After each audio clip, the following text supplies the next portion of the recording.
House servant Tessa has secretly admired Nathaniel Gray, heir to Ravenshade Manor, since that rainy morning when their eyes briefly met. When his ambitious fiancée Evelyn discovers Tessa's private writings about him and uses them to mock her, an unexpected chain of events is set in motion. What follows is a tale of forbidden attraction, dangerous secrets, and a love that dares to cross the rigid boundaries of Victorian society.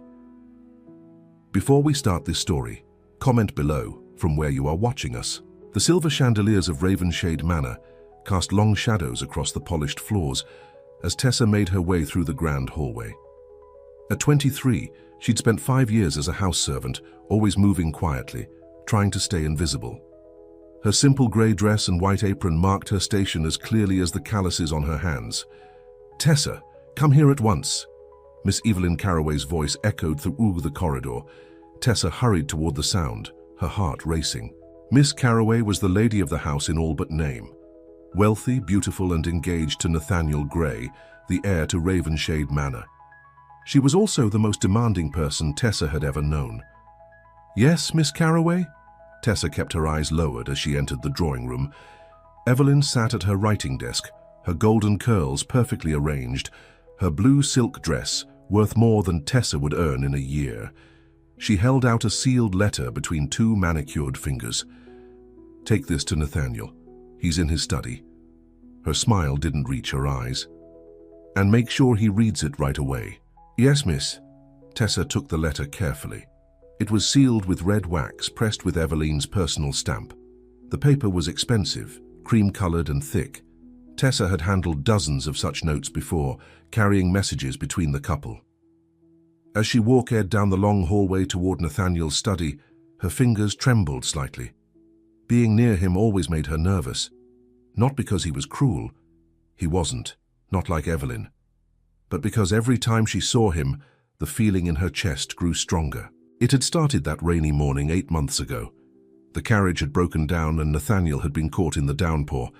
While everyone else rushed around in panic, Tessa had quietly approached with a towel. Their eyes had met for just a moment, but that moment had changed everything for her. Lost in thought, Tessa didn't notice when her thumb pressed too hard against the wax seal. There was a small crack, and the folded letter loosened. She stopped walking, horrified. If Miss Carraway found out she'd damaged the seal, there would be consequences. As she tried to press it back into place, her eyes caught a line of text inside. "My heart has never been at rest since I first saw you in the light of that rainy morning." Tessa froze. Her blood turned to ice in her veins. Those words. She knew those words. They were her words. Words she had written late at night, by candlelight, in her small room in the servants' quarters. Words she had written about Nathaniel, never intending for anyone to see them. She had written them on scraps of paper, then torn them up and thrown them away behind the stables where Eve. Line sometimes walked. Tessa's hands shook so badly now that the letter nearly fell. How had Evelyn found her writings? Had she been going through Tessa's things? Or had she simply found the torn pieces and put them together out of curiosity? Either way, Evelyn now knew Tessa's deepest secret, and she was using it to mock her. For a wild moment, Tessa considered destroying the letter, burning it in a candle flame, saying she'd never received it. Burr. That would only make things worse.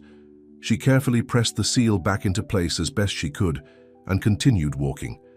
Each step felt heavier than the last. At Nathaniel's study door, she paused to smooth her apron and take a deep breath. Then she knocked softly. "Enter," came his deep voice from inside. The study was Tessa's favorite room in the manor. Walls lined with books, the smell of leather and paper, large windows that let in the afternoon light. Kaitzis and Nathaniel, sitting at his desk, his dark hair slightly disheveled, his shirt sleeves rolled up to his elbows as he worked on some business papers. At 26, Nathaniel Gray was everything his father had raised him to be: intelligent, hard-working, responsible. The future of the Gray family fortune rested on his shoulders, which was why his engagement to Evelyn Carraway, daughter of a banking family, made perfect sense to everyone. Everyone except to Tessa. "Mr. Gray, Miss Carraway asked me to deliver this to you." She placed the letter on his desk, careful not to touch his hand. He glanced up, distracted. "Thank you, Tessa."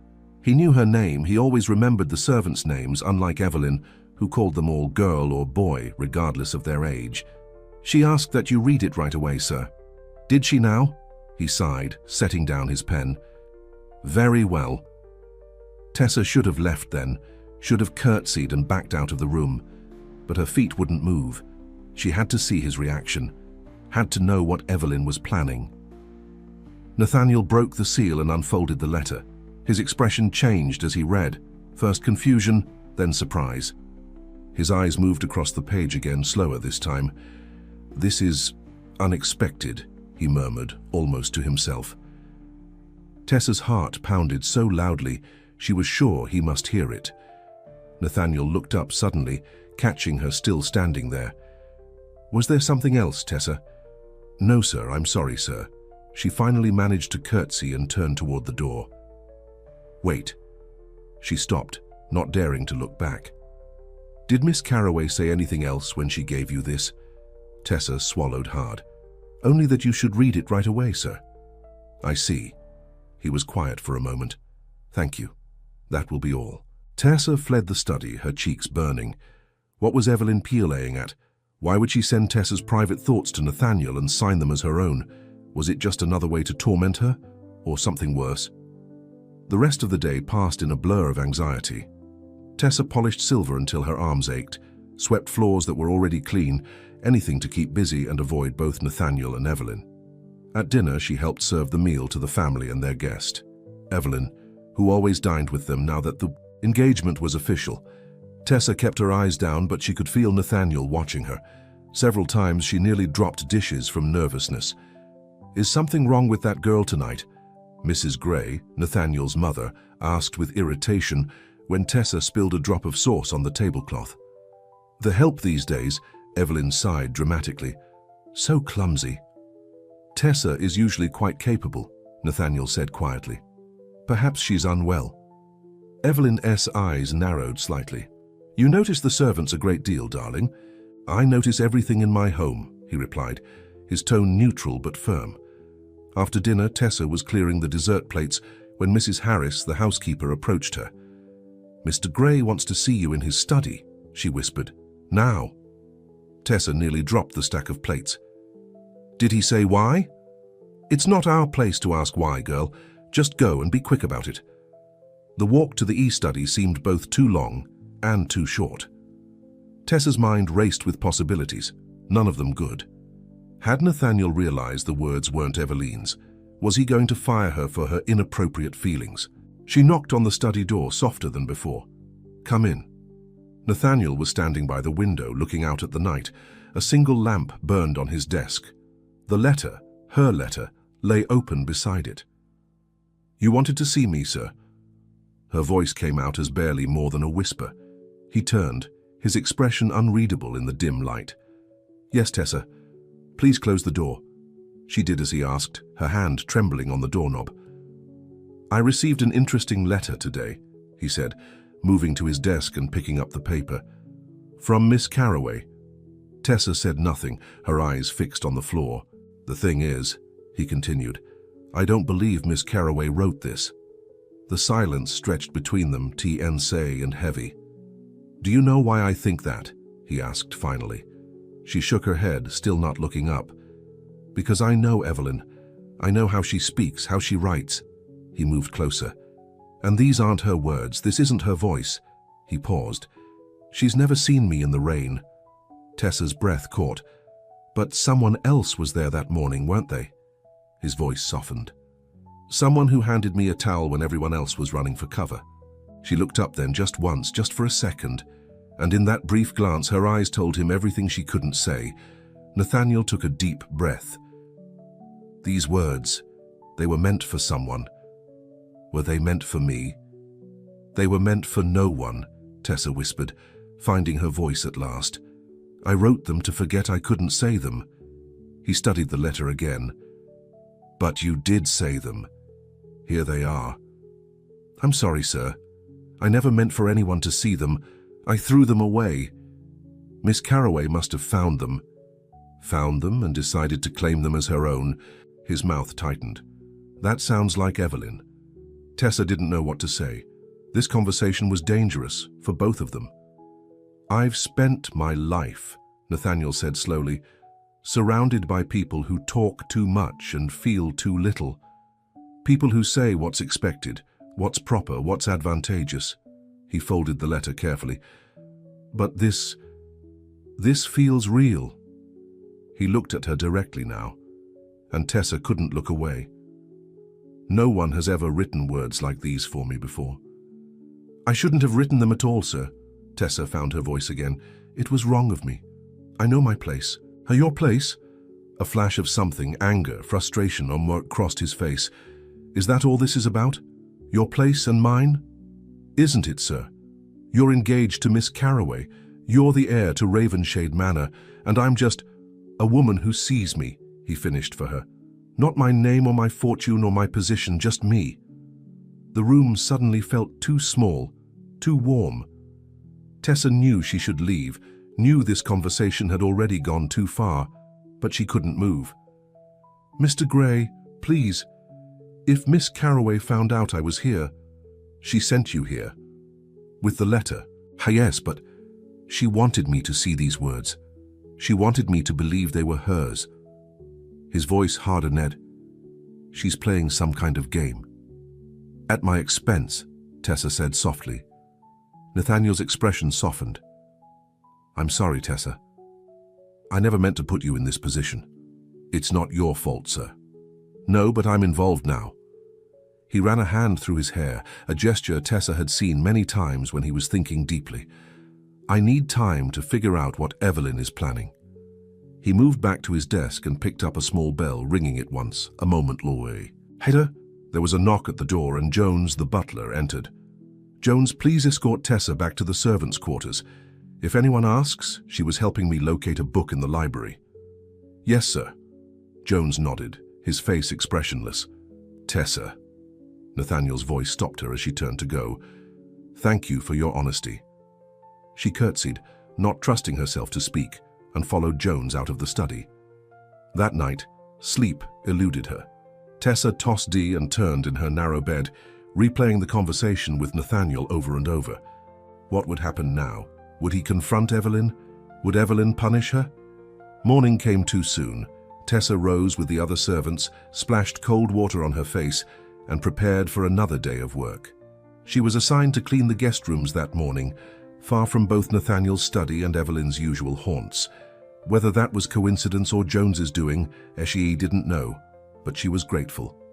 By midday, she had convinced herself that nothing would come of last night's conversation. Nathaniel was engaged to Evelyn.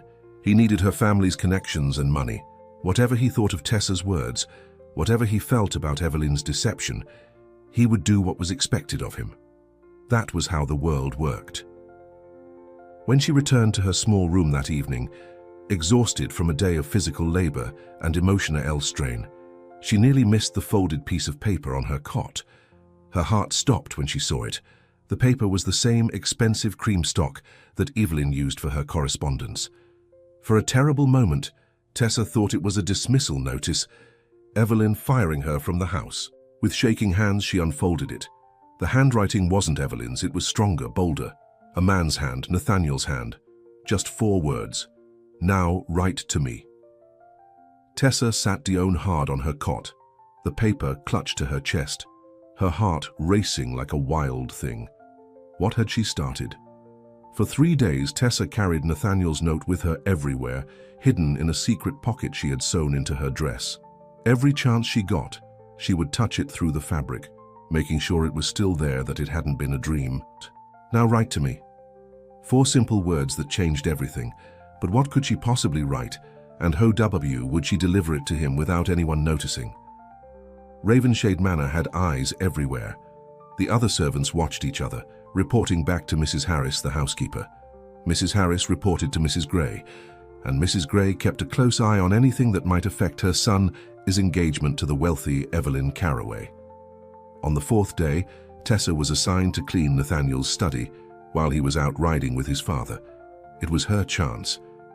With trembling hands, She took out a piece of paper she had borrowed from the kitchen supplies. Nothing like the fine stationery Nathaniel was used to, but it was all she had. She had already written her note in her room the night before, practicing until each word was perfect. I have no right to write to you. I have no right to feel what I feel, but you asked, and I cannot deny you anything. My words are all I have to give, and they are yours if you want them. She didn't sign it. She didn't need to. Tessa looked around the study, wondering where to leave it. Not on his desk, where anyone might see it. Not in any of the books, where it might be forgotten. Finally, she slipped it under the blotter on his writing desk, just the tiniest corner showing. Only someone looking for it would notice. Her heart pounding, she finished her cleaning duties and left the room, certain that at any moment someone would stop her, accuse her, expose her. But nothing happened. That evening, Tessa served at dinner as usual. Evelyn was there again, sitting at Nathaniel's side, laughing too loudly at his father's jokes, touching Nathaniel's arm possessively whenever she spoke to him. Tessa kept her eyes down, focusing on her work. But when she served Nathaniel's dessert, he looked up at her. "Thank you, Tessa," he said quietly. She nodded, not daring to meet his eyes. Had he found her note? Did he understand what it had cost her to write it? The next morning, Mrs. Harris gave her the day's assignments. "Tessa, you'll be helping in the library today. Mr. Gray is cataloguing some new acquisitions and needs assistance." Tessa's heart skipped. "Mr. Gray? Do you mean the elder Mr. Gray or—" "The younger Mr. Gray, of course," Mrs. Harris said impatiently. "Now hurry along, he's waiting." The library was on the second floor, a grand room with floor-to-ceiling shelves and tall windows that let in the morning light. When Tessa entered, Nathaniel was alone, standing by one of the tables where several stacks of books were arranged. "Good morning, Tessa," he said, as if it were the most natural thing in the world for them to be alone together. "Good morning, sir," she curtsied, keeping a proper distance. "I've asked for your help because these books need to be organized by subject and author." He gestured to the stacks, "and because I wanted to speak with you privately." Tessa's mouth went dry. "About what, sir?" "About your note." He took a folded piece of paper from his pocket, her kitchen paper, now looking even shabbier next to his fine clothes. "And about what happens next." "Nothing can happen next, sir," Tessa said quickly, her voice barely above a whisper. "You're engaged to Miss Carroway. An engagement that was arranged by our families." H's voice was calm, but his eyes were intense. "Before I even met her. That's how it works for people like you, sir." "People like me?" He raised an eyebrow. "You mean people who let others decide their lives for them?" Tessa didn't know how to respond to that. She moved to the table and began examining the books, trying to focus on anything but him. "My father's businesses are in trouble," Nathaniel said after a moment. "The Carroway banks are our only hope of avoiding bankruptcy. That's the real reason for this engagement." Tessa looked up, surprised by his frankness. "I'm telling you this," he continued, "because I want you to understand my situation.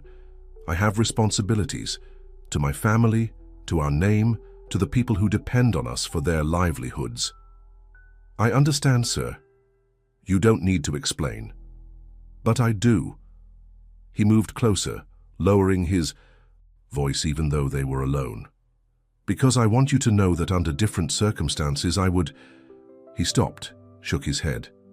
"But that doesn't matter. What matters is that I can't stop thinking about your words, both the ones Evelyn tried to claim and the ones you wrote to me directly." Tessa stared at the books, unseeing. "They're just words, sir." "No," his voice was firm. "They're more than that. They're honest. Real. Do you know how rarely I encounter honesty in my life?" Before she could answer, the library door opened. They both turned quickly, Nathaniel taking a step back. It was Jones, the butler. "Excuse me, sir. Miss Carroway has arrived and is asking for you." "Thank you, Jones. Tell her I'll be down shortly." Jones nodded and left, his face betraying nothing. Nathaniel sighed. "We'll continue this conversation later. For now, please start organizing these books. I'll return when I see Anne." After he left, Tessa leaned against the table, her legs suddenly weak. What was she doing? This could only end badly for both of them. She forced herself to focus on the books, organizing them meticulously. Hours passed. Nathaniel didn't return. Late in the afternoon, as Tessa was shelving the last of the books, the library door opened again.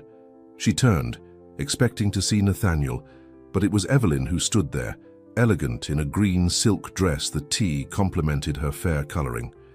"So this is where you've been hiding all day," Evelyn said, her voice pleasant, but her eyes cold. "Miss Carroway, I was assigned to help Mr. Gray catalogue the new books."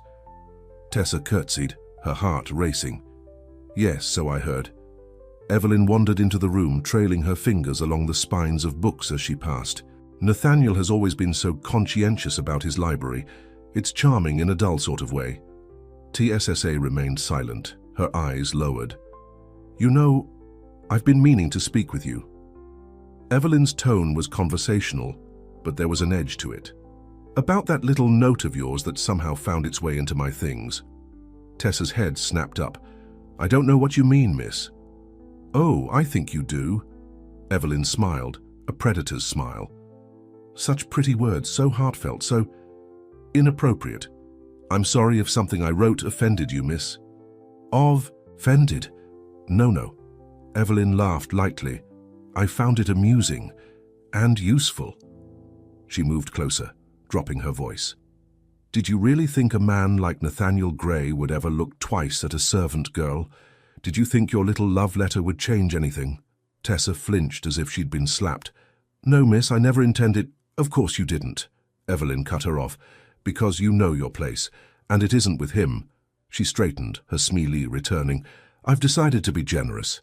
You can stay on at Ravenshade Manor after the wedding, I mean, as long as you remember who you are, and who I am." "Yes, Miss Carroway, thank you, Miss Carroway." The words tasted like ashes in Tessa's mouth. "Good. I'm so glad we understand each other." Evelyn turned to leave, then paused at the door. "Oh, and Tessa, if I find any more of your creative writing, I may not be so forgiving next time." After Eve Line left, Tessa sank into one of the library chairs, her hands shaking. The threat was clear. If Evelyn suspected anything between her and Nathaniel, Tessa would lose her position, and with no family, no connections, where would she go? That evening, Tessa avoided the main rooms of the house, staying in the kitchen to help with the cleaning. She couldn't face Nathaniel, not after Evelyn's warning, but as she was carrying a stack of clean linens to the storage cupboard, she rounded a corner and nearly collided with him. "Tessa." He steadied her, his hands gentle on her arms. "I've been looking for you." "Sir, please." She stepped back, looking around nervously. "Someone might see. Come with me."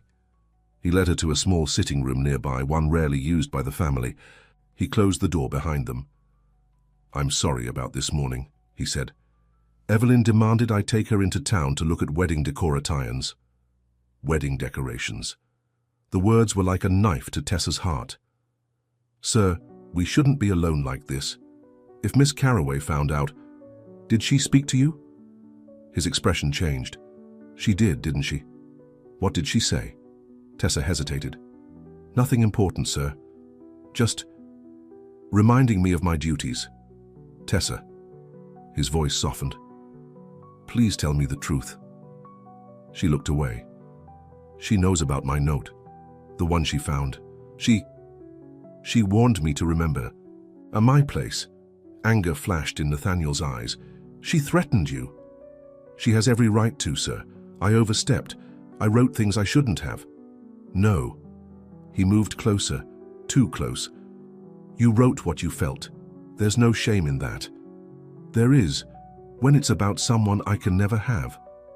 The words escaped before she could stop them. Nathaniel was silent for a long moment. Then, "Who says you can never have me?" Tessa's eyes widened. "Sir." "Nathaniel, when we're alone, please call me Nathaniel." "I can't." "You can." He took her hand, his touch sending warmth up her arm.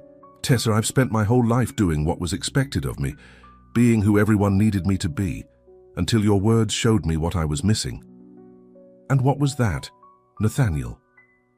His name felt foreign on her tongue, forbidden and sweet. passion, truth. Someone who sees me, not my name or my position. He was standing so close now that as he could smell his cologne, could see the different shades of brown in his eyes. "I don't know what you want from me," she whispered. "More words," he said simply. "More of your thoughts. More of you. I could lose my position here. I have nowhere else to go. I would never let that happen." His voice was firm. "I can protect you." "Can you?" Tessa shook her head sadly. "You're marrying her in 3 months. Everyone knows the date." He didn't answer that. Instead, he reached into his pocket and pulled out a small leather-bound book. "I want you to have this." Tessa took it hesitantly. It was a journal, the cover soft and worn with use. "Write in it," he said. "Everything you think, everything you feel. And when you fill a page, leave it under the 3rd loose floorboard in the east corridor. Near the window seat, I'll find it." "And then what?" she asked, clutching the journal. "And then I'll write back." He smiled, a smile she'd never seen before. Not polite or distant, but warm, intimate. "It's not much, but it's something. A way for us to be honest with each other, even if we can't be together openly." "It's dangerous," she whispered. Yes, he didn't deny it. But some things are worth the risk. Before she could respond, there was a sound in the hallway, footsteps approaching. They moved apart quickly, Tessa hiding the journal in her apron pocket. The door opened, and Mrs. Harris stood there, her eyebrows raised. "There you are, Tessa. I've been looking everywhere for you. The linens for the guest room?" "I was just getting them, Mrs. Harris. Mr. Gray needed assistance with something." Mrs. Harris looked between them, suspicious. "Well, don't keep Mr. Gray from his dinner. Miss Carroway is waiting in the dining room." "Of course." Nathaniel nodded, his face composed once more. "Thank you for your help, TSSA." As Tessa followed Mrs. Harris back to her duties, she felt the weight of the journal in her pocket. It was madness what he was proposing. Secret notes, hidden meetings, like something from a romantic novel, not real life. Yet the journal was real. His words were real. The way he had looked at her was real. That night, by the light of a single candle, Tessa opened the journal. The pages were blank, waiting for her words. She dipped her pen in ink and began to write, pouring out everything she'd kept inside for so long. Her fear of Evelyn's threats, her longing for a different life, her dreams of a world where servants could speak freely to their masters, where women like her could choose their own paths. And beneath it all, her feelings for Nathaniel. Not just attraction, but admiration for his kindness, his intelligence, his quiet strength. When she finished, she tore out the page, folded it careful-wise, and waited for morning. The next day, she found the loose floorboard he had mentioned. Looking around to make sure no one was watching, she slipped the folded paper underneath it. And so it began. Each day, Tessa would write a page in the journal, sometimes about her day, her childhood, her hopes for the future. Sometimes about him, things she noticed, questions she wanted to ask. And each day, she would leave it under the floorboard. Each night, she would check the hiding place and find his response, pages in his bold handwriting, telling her about his life, his thoughts, his frustrations with the world he lived in. On the surface, life at Ravenshade Manor continued as usual. Tessa performed her duties. Nathaniel attended to his business. Evelyn made plans for the wedding, becoming a more frequent presence in the house. But underneath, everything had changed. In the corridors, when they passed each other, their eyes would meet briefly, a secret shared between them. In the dining room, as she served, his fingers would sometimes brush against hers as she set down a plate, never long enough for anyone to notice, but enough to send shivers through her body. And through their notes, they grew closer than either had thought possible. "I've never told anyone about my mother's death before," he wrote one day. "How it left a hole in our family that my father tried to fill with rules and expectations. Thank you for listening to me in a way no one else ever has. I dream of traveling," she confessed in another note, "of seeing mountains and oceans and cities where no one knows who I am or what my station is supposed to be. Is that foolish?" "Not foolish," he replied, "brave, and if I could, I would take you to all those places myself." 2 weeks passed this way, their secret correspondence growing more intimate with each exchange. It was dangerous and they both knew it. If anyone found out, Evelyn, Mrs. Harris, Nathaniel's parents, the consequences would be severe, but they couldn't stop. One rainy afternoon, Tessa was dusting in the library when Nathaniel entered. They were alone again, but this time there was a new tension between them, born of all the words they had shared. "I got your note this morning," he said softly, closing the door behind him. She nodded, not trusting herself to speak. "You asked if I ever regretted my engagement." He moved closer. "The answer is yes, every day since I met you." "You shouldn't say such things," she whispered, but didn't move away. "Why not? It's the truth." "And isn't that what we promised each other? The truth always?" She looked up at him then, unable to hide the longing in her eyes. "Some truths are too dangerous to speak aloud. Then don't speak." He reached for her, slowly giving her time to pull away if she wanted to. She didn't. His hand cupped her cheek, gentle as a whisper. "Tessa." Just her name, but the way he said it, like a prayer, like a promise, made her heart race. She knew she should step back. She knew this could only lead to heartbreak. But when he leaned down, his intention clear, she couldn't find the strength to stop him. His lips met hers and the world disappeared. There was only Nathaniel, his warmth, his scent, the feeling of being in his arms at last. The kiss was brief, too brief, but it changed everything. When they parted, they were both breathing hard, both aware of the line they had just crossed. "I can't marry her," Nathaniel said suddenly. "Not now, not after this." "You have to." Tessa stepped back, reality crashing down around her. "Your family needs the Carraways' money. You said so yourself. There must be another way." "There isn't." She straightened her apron with trembling hands. "This was a mistake. We both know it can't go any further." "Tessa, no." She shook her head firmly, even as tears threatened. "We've been living in a dream, Nathaniel, but dreams end. They have to." Before he could argue, the library door opened. They both turned, startled. It was Jones again, his timing as impeccable as ever. "Mr. Gray, your father is asking for you in his study. He says it's urgent." "Nathaniel," he citated, his eyes still on Tessa. "Tell him I'll be there shortly." Jones nodded and left, closing the door behind him. "This isn't over," Nathaniel said softly. "What we have, it's real, and I won't give it up without a fight." He brushed his fingers against hers one last time, then walked out of the library, leaving Tessa alone with her thoughts and the lingering warmth of his kiss. That evening, a commotion in the main hall drew everyone's attention. Tessa, who was polishing silver in the dining room, heard raised voices and hurried to see what was happening. Nathaniel stood in the center of the hall, facing his father. Mrs. Gray and Evelyn watched from the staircase, their expressions tense. "You can't be serious," Mr. Gray was saying, his face red with anger. "After everything we've done to secure this match?" "I am entirely serious, Father," Nathaniel replied, his voice steady. "I won't marry Evelyn, not now, not ever." A gasp ran through the gathered servants. Tessa froze, her heart stopping in her chest.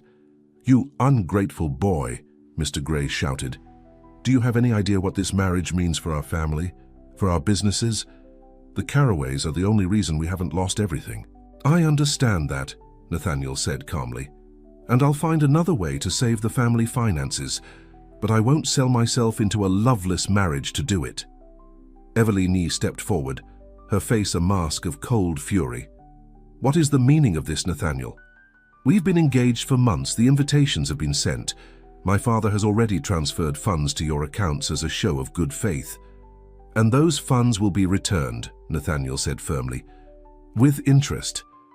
"I'm sorry, Evelyn, but I can't go through with this. Is there someone else?" Evelyn's eyes narrowed dangerously. "Is that it?" A hush fell over the hall. Tessa shrank back into the shadows, terrified that Nathaniel would look at her, would give them away. But he didn't. His gaze remained steady on Evelyn. "This isn't about anyone else. It's about me refusing to live a lie." "You'll regret this," Evelyn hissed. "My father will ruin your family for this insult." Perhaps. Nathaniel didn't flinch. But I'd rather face financial ruin than a lifetime of unhappiness. With that, he turned and walked out of the hall, leaving stunned silence in his wake. Tessa slipped away before anyone could notice her, her mind reeling. What had Nathaniel done, and why? Their kiss in the library couldn't have been enough to make him throw away his future, his family's security. Could it? She hurried to check their hiding place under the floorboard, hoping for some explanation. There was a note waiting for her, hastily written. "Meet me in the garden at midnight, by the old oak tree, please." Tessa clutched the note to her chest, torn between joy and terror. Whatever Nathaniel was planning, it involved her. But at what cost? Midnight found her slipping out of the servants' quarters, a shawl wrapped around her shoulders against the night chill. The garden was dark, lit only by the half-moon overhead. She made her way to the old oak tree, her heart pounding with each step. He was waiting for her, a tall shadow against the tree trunk. "You came," he said softly as she approached. "How could I not, after what you did today?" She stopped a few feet away from him. "Nathaniel, what were you thinking, breaking your engagement like that in front of everyone?" "I was thinking that I couldn't marry one woman while loving another." He closed the distance between them, taking her hands in his. "I love you, Tessa. I think I have since that rainy morning when you handed me a towel and looked at me like I was just a man, not an heir or a fortune. But your family will survive." His voice was firm. "I've been working on a plan. Investments in America, new partnerships that don't rely on the Carraways. It won't be easy, but we can weather this storm." "And us?" Tessa asked, hardly daring to hope. "What about us?" Nathaniel's smile was visible even in the moonlight. "That depends on you, on what you want. What I want has never mattered before. It matters to me." He squeezed her hands gently. "Tell me, Tessa, what do you want?" She took a deep breath. "I want to be with you, but I don't see how—" "Run away with me." The words hung in the night air, impossible and thrilling. "What?" Tessa whispered. "Run away with me," Nathaniel repeated. "Tonight. I have a carriage waiting on the other side of the estate. We can be in London by morning, on a ship to America by the end of the week." "America?" Tessa's head spun with the enormity of what he was suggesting. "But your life is here, your family, your responsibilities." "My life is with you now." He cupped her face in his hands. "If you'll have me." Tessa closed her eyes, tears spilling down her cheeks. "This is madness." "No," he whispered, his lips close to hers. "This is the first sane choice I've made in my life." As he kissed her again, deeper this time, more certain, Tessa knew her answer. She had already given him her words, her thoughts, her heart. Now she would give him her future as well. What she didn't know was that from an upstairs window, a pair of cold eyes watched their moonlit embrace. Evelyn Carraway's lips curved into a cruel smile as she turned away from the window. "So that's how it is," she murmured to herself. "The heir and the servant girl. How predictable." She walked to her writing desk and picked up a small bell, ringing it once.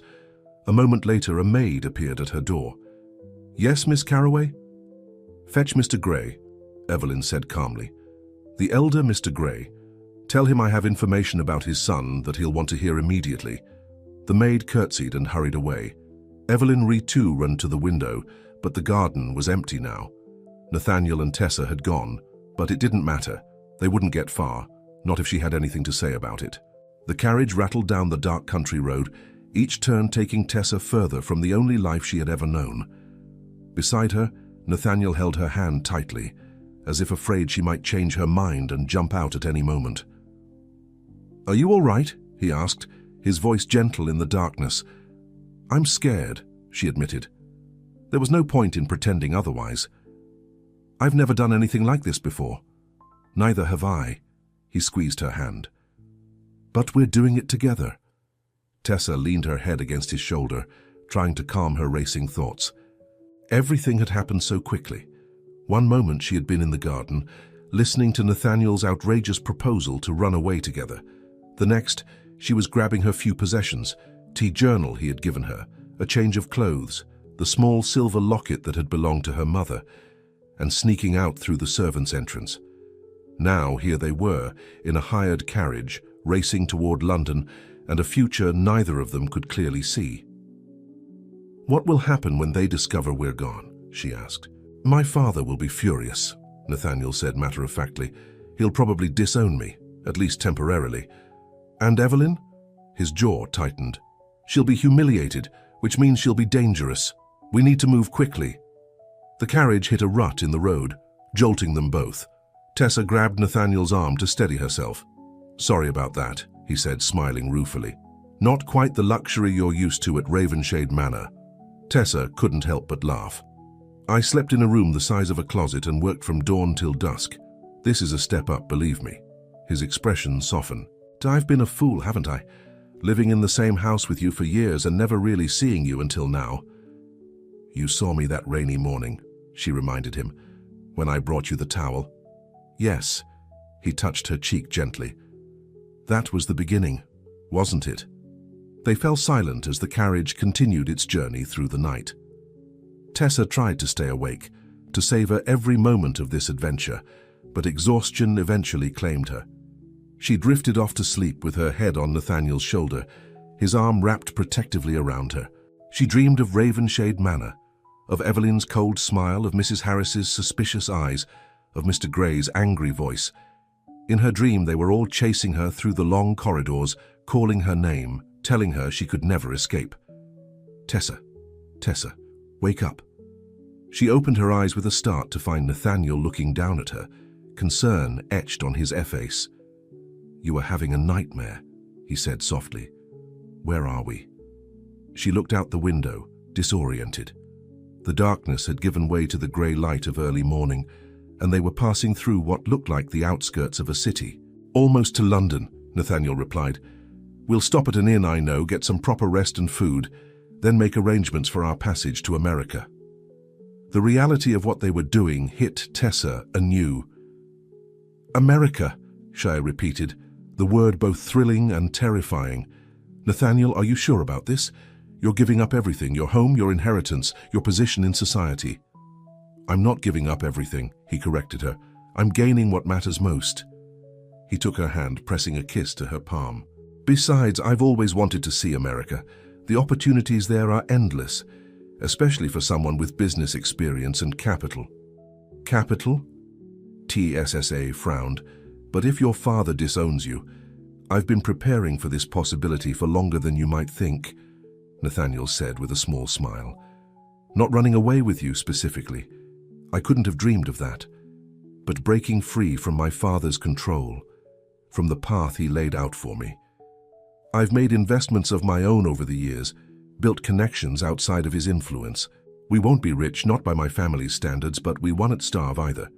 Tessa studied his face, still hardly believing that this man, this wealthy, educated heir to one of the finest estates in England, had chosen her, a housemaid with no family, no money, no prospects. "What if you regret it?" she asked, voicing her deepest fear. "What if you wake up one morning in America and realize you've made a terrible mistake?" Nathaniel's eyes were serious as they met hers. "The only mistake would have been letting you go. Marrying Evelyn, living a lie, watching you from across rooms for the rest of my life, always wondering what might have been." He touched her face gently. "I don't know what the future holds, Tessa, but I know I want to face it with you." His words warmed her heart, chasing away the lingering fear from her nightmare. Whatever happened next, they would face it together.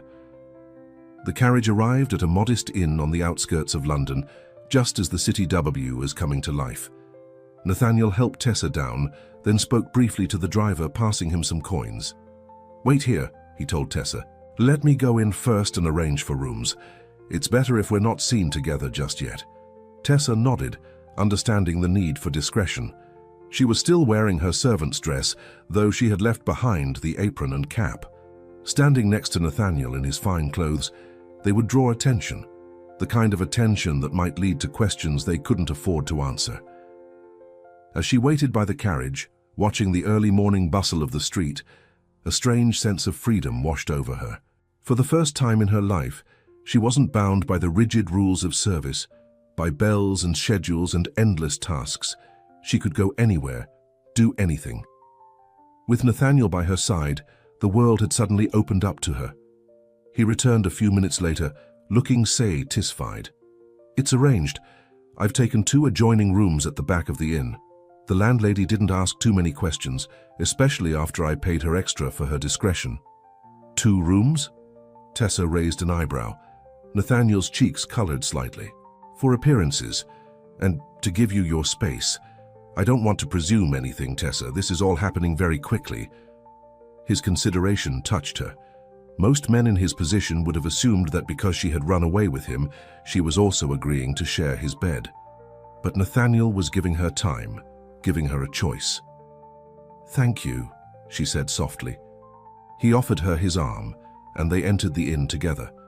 The landlady, a plump woman with shrewd eyes, showed them to their rooms. Simple but clean, with narrow beds and washstands. "Breakfast is served until 10, she informed them. "And I can have hot water brought up if you wish to wash." "That would be most appreciated," Nathaniel replied, passing her another coin. When they were alone, Tessa sank onto the edge of the bed in her room, suddenly overwhelmed by exhaustion. "You should rest," Nathaniel said, standing in the doorway between their rooms. "It's been a long night." She nodded, her eyelids already heavy. "What will you do?" "I need to send some telegrams, make arrangements for our passage, and buy you some new clothes. You can't travel in that dress." The thought of Nathaniel shopping for women's clothing almost made Tessa laugh despite her tiredness. "I don't need anything fancy."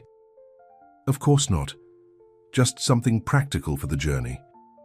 He hesitated, then asked, "Is there anything specific you'd like? Any color you prefer?" It was such a simple question, but it nearly brought tears to her eyes. No one had ever asked about her preferences before. At Ravenshade Manor, she wore what she was given and ate what was provided for the servants. "Blue," she said after a moment. "I've always liked blue." Nathaniel smiled. "Blue it is then." He started to leave, then turned back. "Tessa, I know this is all happening very fast. If at any point you change your mind, if you want to go back or go somewhere else, you only have to say the word. I won't hold you to anything." "I won't change my mind," she said firmly.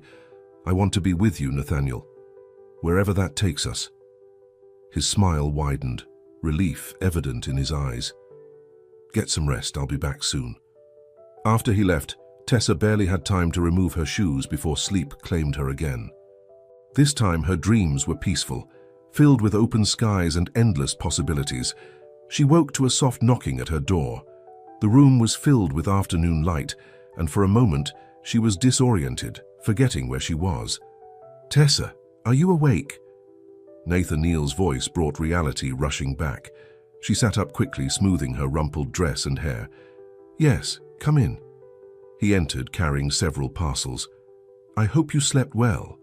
I've brought food and some things for you." Tessa's stomach growled at the mention of food, reminding her that she hadn't eaten since yesterday's dinner at Ravenshade Manor. Nathaniel laid out a simple meal of bread, cheese, fruit, and cold meat on the small table by the window. As they ate, he told her about his morning's activities. "I've secured passage on a ship called the Aurora. It leaves for New York in 2 days." He handed her a small ticket.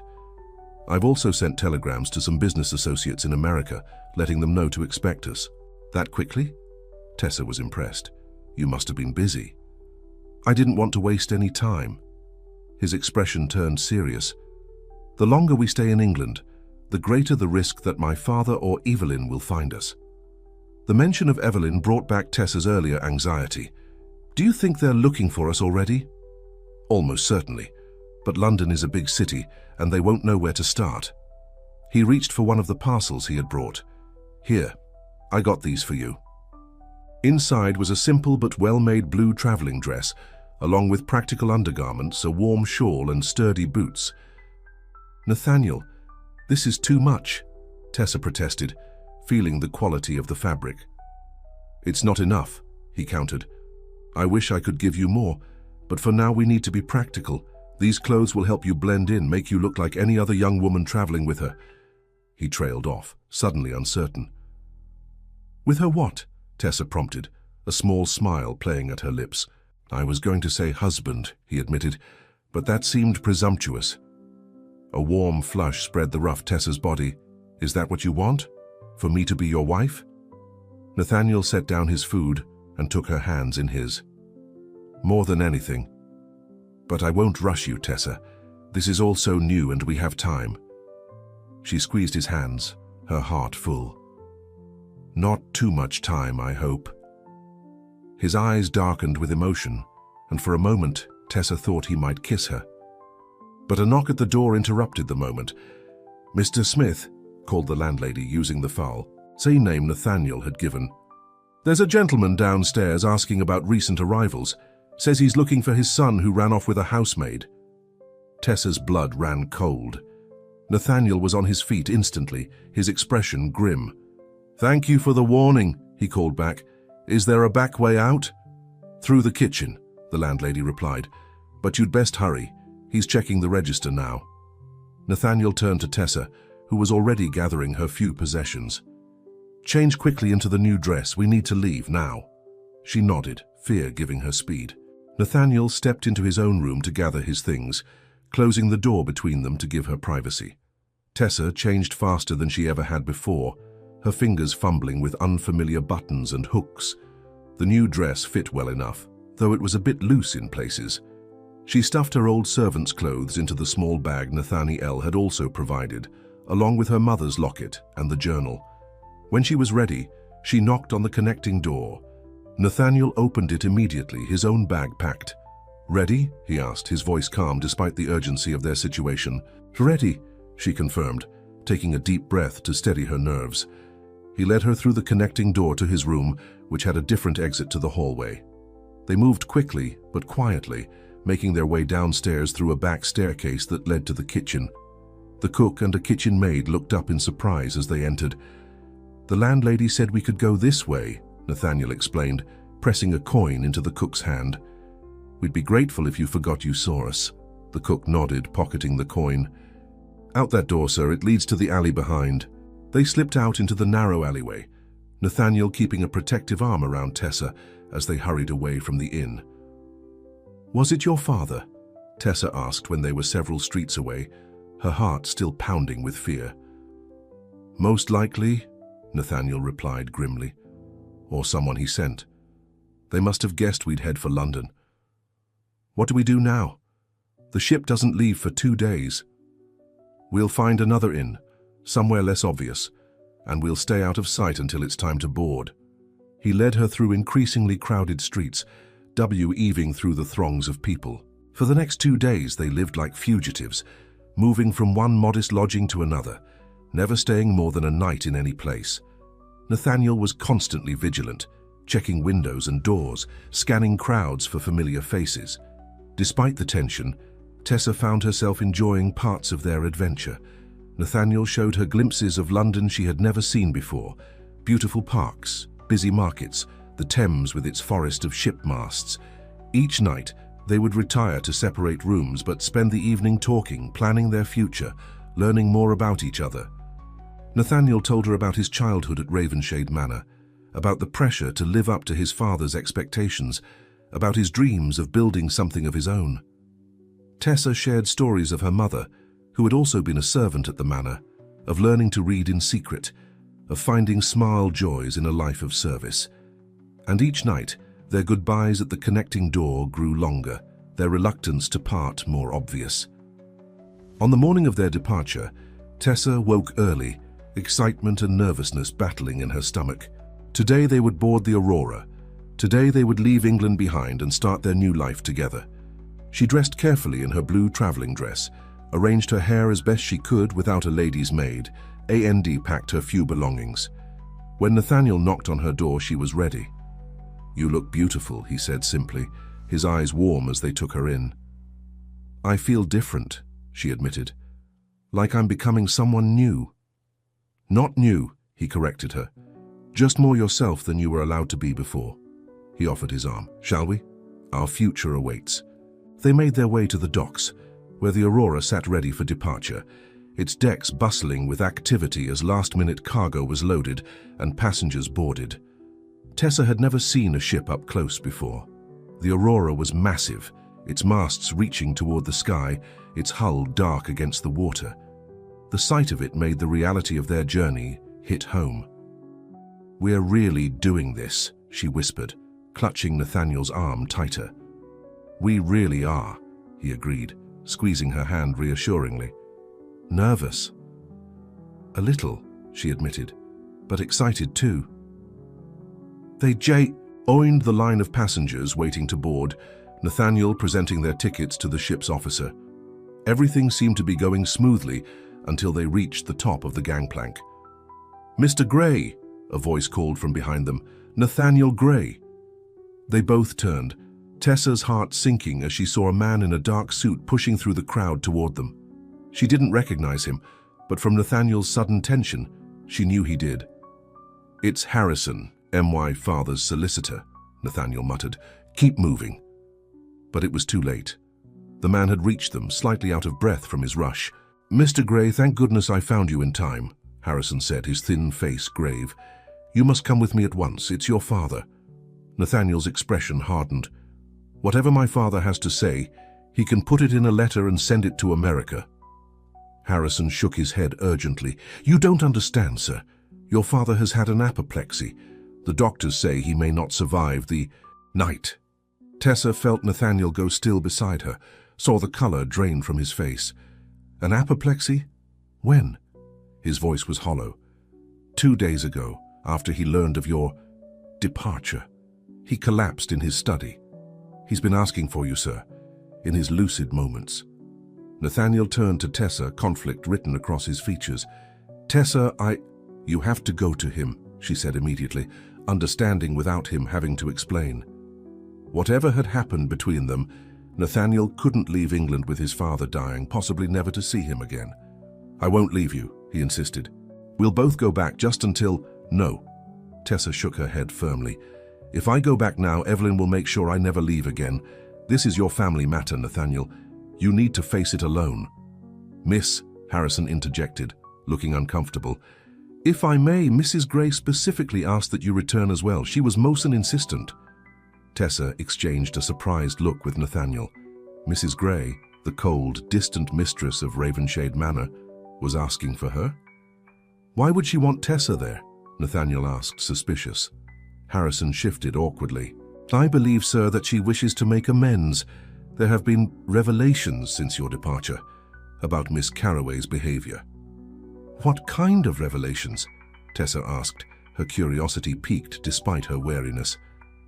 "I'm not at liberty to say, miss, but things at the manor have changed considerably in the past 2 days." Nathaniel and Tessa looked at each other, both uncertain.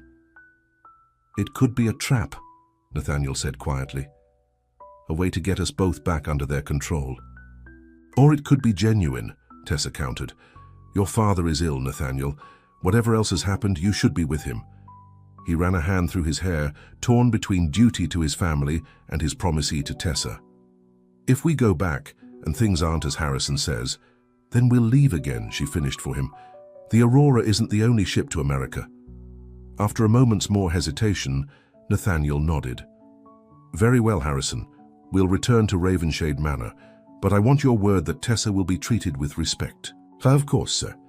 Harrison looked relieved. "Mrs. Gray has already had a guest room prepared for her. Not in the servants' quarters," he added, seeing Tessa's skeptical expression. They collected their bags and followed Harrison to a waiting carriage, a grey family carriage, Tessa noted, with the family crest on the door. Whatever was happening at Ravenshade Manor, they were making no secret of bringing the young heir and the housemaid back. The journey back to the manor was tense and largely silent. Nathaniel held Tessa's hand tightly as if afraid she might be snatched away from him. Harrison sat opposite them, politely averting his eyes from their clasped hands, occasionally making awkward attempts at conversation that quickly died away. As the familiar outline of Ravenshade Manor appeared on the horizon, Tessa felt a strange mix of dread and relief. This place had been her home for most of her life, yet it had also been her prison in many ways.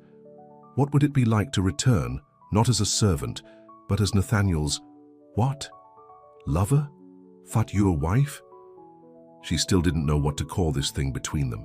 The carriage pulled up to the main entrance, a place Tessa had rarely used, having always entered through the servants' door at the back. Harrison opened the door and helped her down, treating her with a deference that felt foreign and uncomfortable. "Mrs. Gray is waiting for you in the drawing room," he informed them. "Mr. Gray is resting upstairs with the doctor in attendance."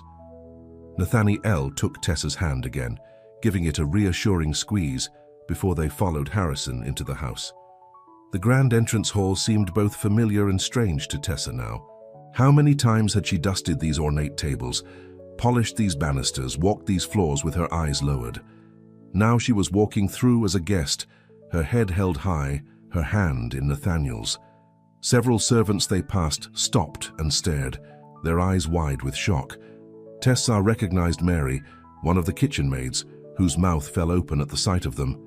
Mrs. Harris, the housekeeper, emerged from a side room, her usual stern expression crumbling into disbelief as she took in the scene. "Mr. Nathaniel," she exclaimed, "and Tessa? What in heaven's name—" "Not now, Mrs. Harris," Harrison cut her off smoothly. "Mrs. Gray is expecting them." They continued to the drawing room, where the door stood slightly ajar. Harrison knocked gently, then pushed it open wider. "Mrs. Gray, they've arrived," he announced.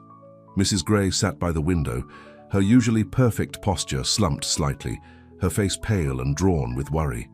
She looked up as they entered, her eyes moving from her son to Tessa, then back again. "Nathaniel," she said, her voice less commanding than Tessa remembered. "Thank you for coming." "How is father?" Nathaniel asked immediately, his voice tight with concern despite everything. "Stable, for now." Mrs. Gray gestured for them to sit. "The doctor says the next 24 hours are critical."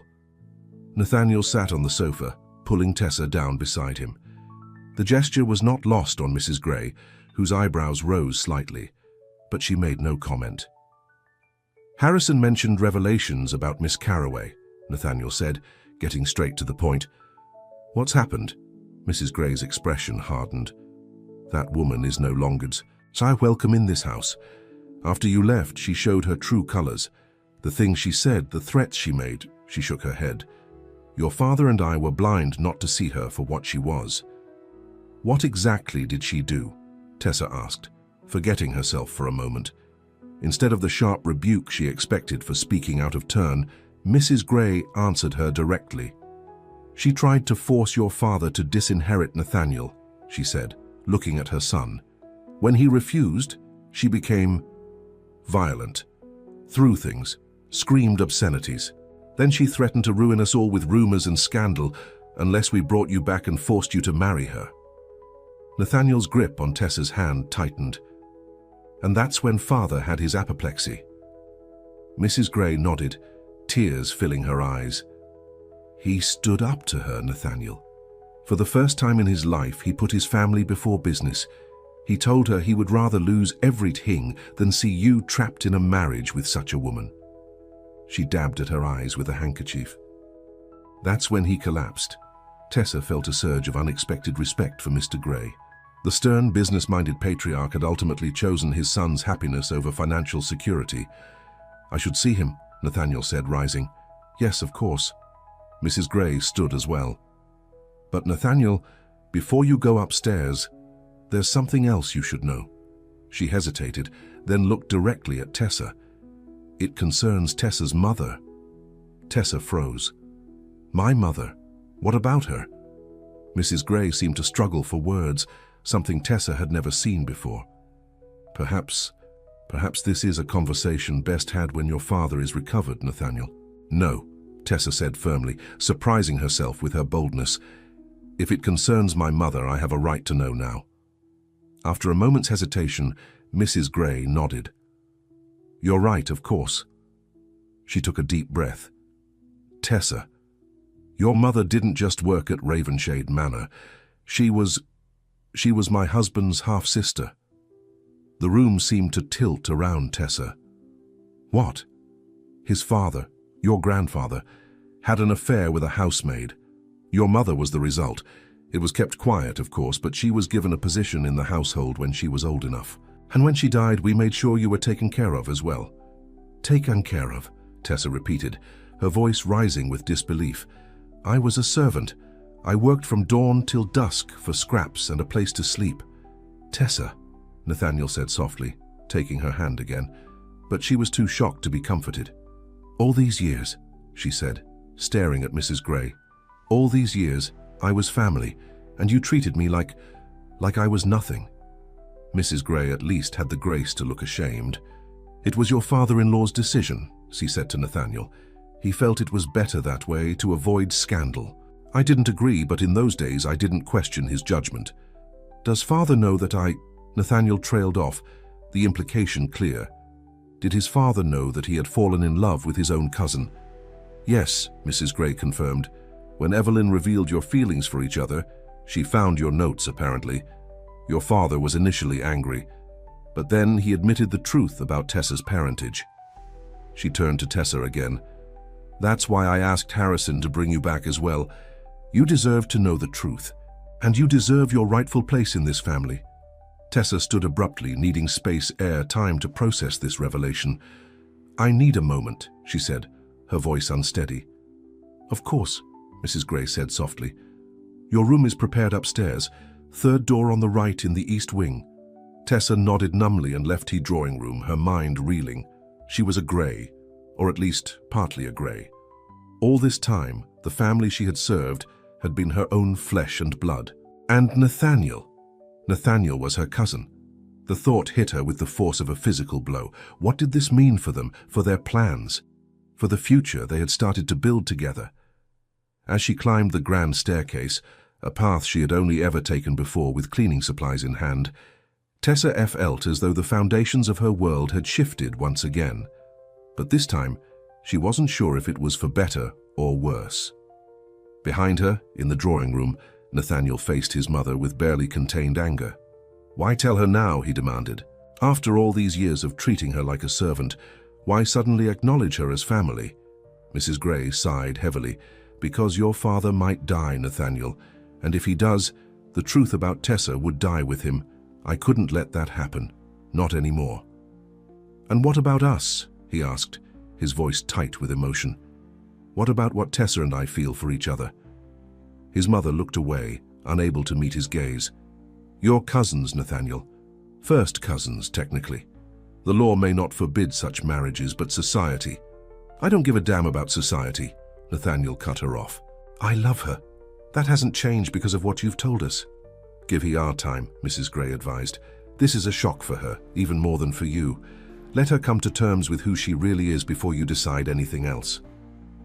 Nathaniel knew his mother was right, but it didn't ease the knot of fear in his stomach. Would Tessa pull away from him now? Would this revelation destroy what they had found together? There was only one way to find out. He needed to talk to her after she'd had time to process the news, but first he had another duty to fulfill. "I'm going to see father now," he said, turning toward the door. "Nathaniel," his mother called after him. "For what it's worth, I'm sorry. For everything." He paused, looking back at her. "It's not me you need to apologize to, Mother. It's Tessa." As he climbed the stairs to his father's sick room, Nathaniel's mind raced with questions and fears. But one thing remained clear and unchanging amidst the chaos: his feelings for Tessa. Whatever happened next, whatever obstacles they faced, that was the one truth he would hold on to. Meanwhile, in a small but elegant guest room in the east wing of Ravenshade Manor, Tessa stood by the window, staring out at the grounds she had never before had time to simply admire. The same gardens she had worked in, the same paths she had hurried along on errands, all suddenly transformed by the knowledge that this estate was, in some small way, her birthright too.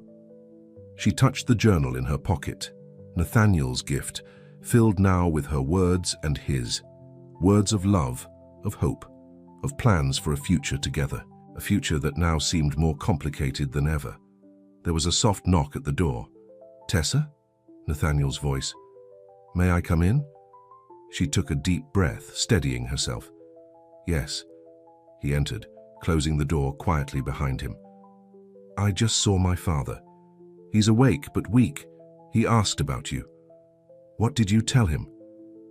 That you're here. That we're both here. He moved closer, stopping a few feet away, giving her space. Tessa, about what my mother said. We're cousins, she said flatly. All this time I've been falling in love with my own cousin. Second cousins, technically, he corrected gently. My father and your mother were half-siblings. As if that makes it better. She turned to face him fully. Nathaniel, don't you see? This Chang is everything. Does it? He challenged. Does it change how I feel about you? How you feel about me? No, but then it changes nothing that matters. He closed the distance between them, taking her hands in his.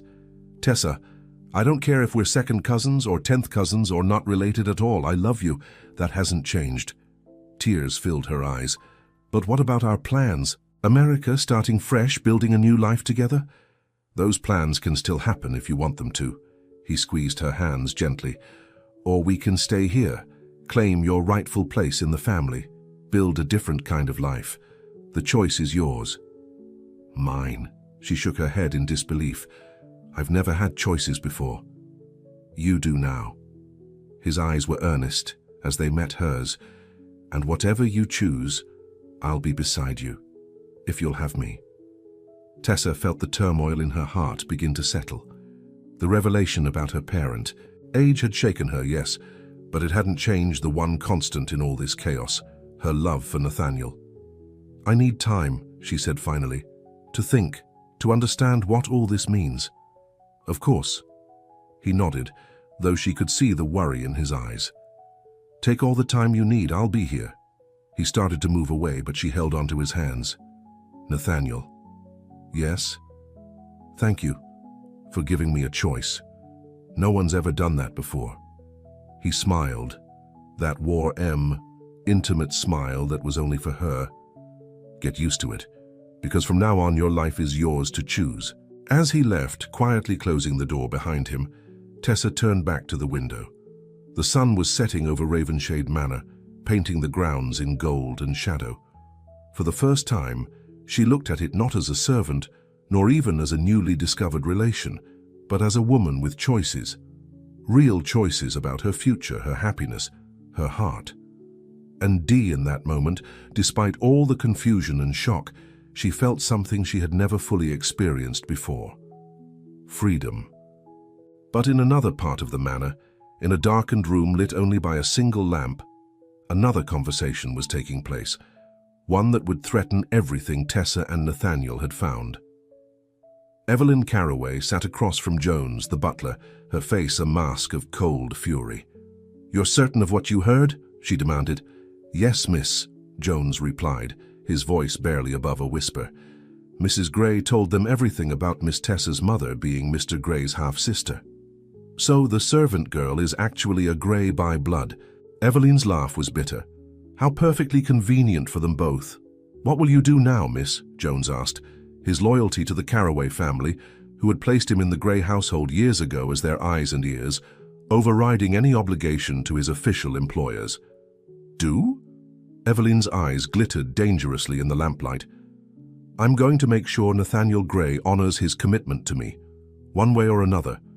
She reached into her reticule and withdrew a folded document.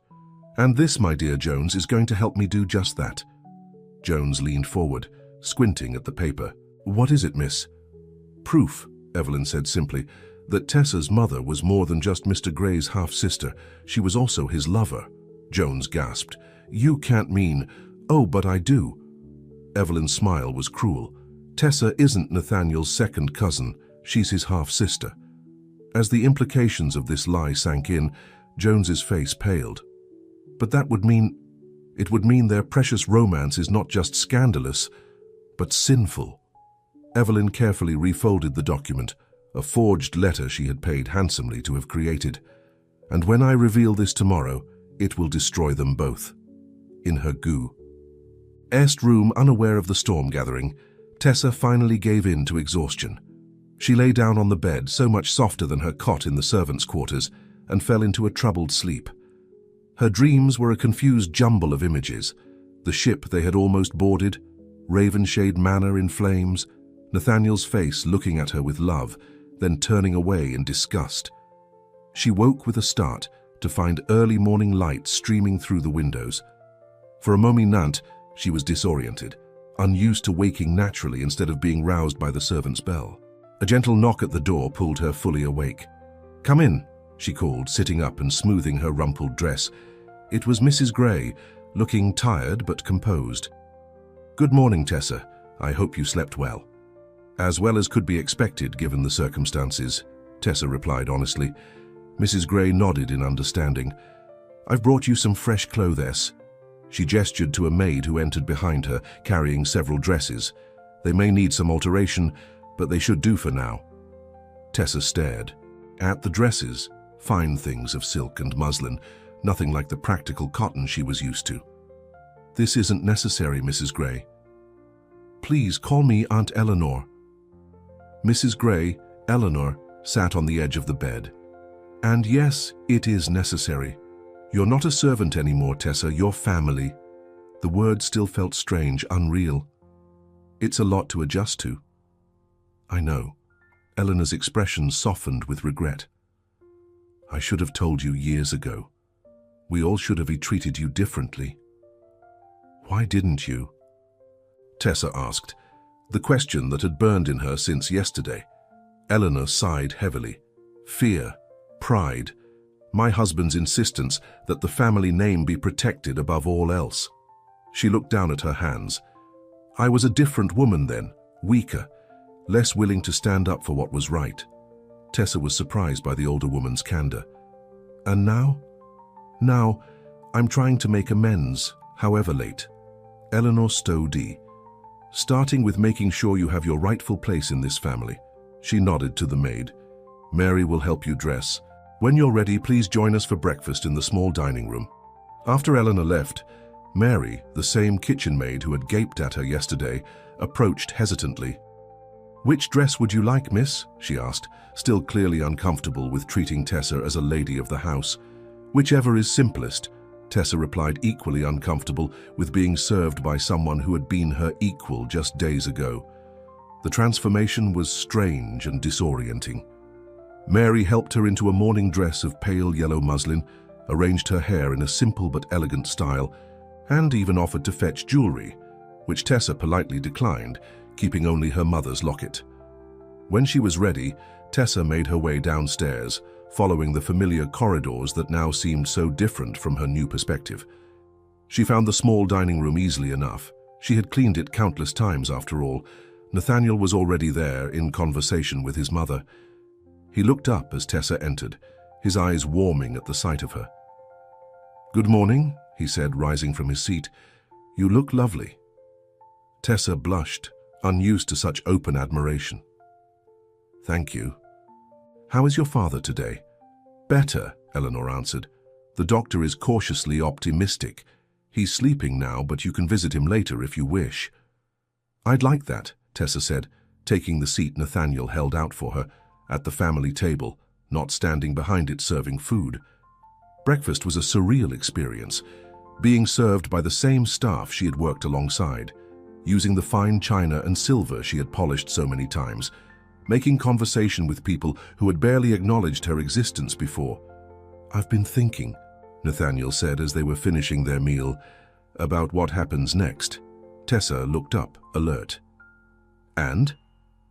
"It depends on Father's recovery, of course. But I believe we should postpone any decisions about leaving until we know more." He glanced at his mother. "And until certain legal matters are settled." "Legal matters?" Tessa repeated. Eleanor nodded. "Your father-in-law has expressed a wish to formally recognize you as a Grey. It would mean a share in the family estate, Tessa. A true inheritance." The news was overwhelming. From servant to heiress in the span of days, it felt like a dream or perhaps a particularly elaborate novel. "I don't know what to say," Tessa admitted. "You don't have to say anything now," Nathaniel assured her. "As I told you yesterday, you have time. We have time." The breakfast was interrupted by Jones, who entered with an unusually grim expression. "Excuse me, Mrs. Gray, but Miss Carraway is here. She insists on speaking with the family immediately. She says it's a matter of great urgency." Eleanor's face hardened. "Tell her we have nothing to say to her." "I tried, madam, but she is most insistent. She says it concerns Miss Tessa's parentage." A chill ran down Tessa's spine. How could Evelyn know about that already? Nathaniel stood, his expression dark. "Show her in, Jones. Let's hear what she has to say." "Nathaniel, I don't think—" Eleanor began. "Better to face her now than wonder what she's plotting," Nathaniel said firmly. A moment later, Evelyn swept into the dining room, dressed in an elaborate morning gown of deep purple that made her look like royalty come to address peasants. Her smile was cold as she surveyed the domestic scene before her. "How touching," she said, her voice dripping with sarcasm. "The happy family, all together at last, including the servant Girl, who isn't a servant after all." "State your business and leave, Evelyn," Nathaniel said coldly. "You're not welcome here." "Oh, I think you'll want to hear what I have to say." Evelyn pulled a folded document from her reticule. "Especially since it concerns the true relationship between you and your— What are you calling her now, cousin? Second cousin?" Tessa felt her heart begin to race. What was Evelyn implying? "Whatever you're planning, it won't work," Nathaniel said, moving to stand protectively beside Tessa's chair. "Won't it?" Evelyn unfolded the document with a flourish. "This is a letter written by Tessa's mother shortly before her death. A letter confessing the true nature of her relationship with your father, Nathaniel." Eleanor rose to her feet, her face pale. "What are you talking about?" "I'm talking about the fact that your husband didn't just acknowledge his half-sister." Evelyn's eyes gleamed with malice. "He took her as his mistress, and Tessa is the result of that union." The room fell silent, the accusation hanging in the air like poison. "That's a lie," Tessa whispered, her voice shaking. "My mother would never—" "Read it yourself." Evelyn thrust the letter toward her. Her own words, her own confession. Nathaniel snatched the letter before Tessa could take it. His eyes scanned the page, his expression growing darker with each eye. "H-line. This is a forgery," he declared, looking up at Evelyn with cold fury. "A clumsy one at that. My father's name is misspelled twice." Evelyn's confident smile faltered. "The letter is genuine. I found it among—" "Among what?" Nathaniel challenged. "The papers of a woman who's been dead for 15 years. A woman whose room was cleared out long ago." Tessa watched the exchange with growing clarity. "You're desperate," she said softly, understanding dawning. "You thought you could tear us apart with this lie." Evelyn's mask of confidence cracked further. "It's not a lie, they were lovers. Tessa is your half-sister, Nathaniel. Your relationship is unnatural, sinful." "Enough!" Eleanor's voice cut through the room like a whip. "Evelyn Carraway, you have insulted this family for the last time. You will leave this house immediately or I will have you removed." "You wouldn't dare," Evelyn hissed. "Not with what I know about your husband's financial dealings." "You know nothing," Eleanor replied coldly. "And whatever you think you know will not save you from the scandal of being thrown bodily from this house. Which is exactly what will happen if you don't leave now." For a moment it seemed Evelyn might continue to fight, but something in Eleanor's expression, a new steel that hadn't been there before, made her hesitate. "This isn't over," she said, final lie, snatching back the forged letter from Nathaniel. "When your father dies, and he will die, Nathaniel, you'll have nothing. The Carraway banks will call in every loan, foreclose on every property. You'll be ruined." "I'd rather be ruined than married to you," Nathaniel replied simply. With a last venomous glare at Tessa, Evelyn stormed out of the dining room. The sound of the front door slamming echoed through the house a moment later. In the silence that followed, Tessa found herself trembling, not with fear, but with relief. Evelyn's desperate ploy had failed. The lies hadn't been believed. Nathaniel knelt beside her chair, taking her hands in his. "Are you all right?" She nodded, squeezing his hands. "I'm fine. Better than fine, actually."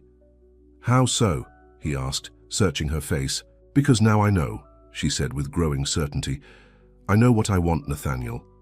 His eyes brightened with hope. "And what is that?" "I want to stay, here at Ravenshade Manor, with you."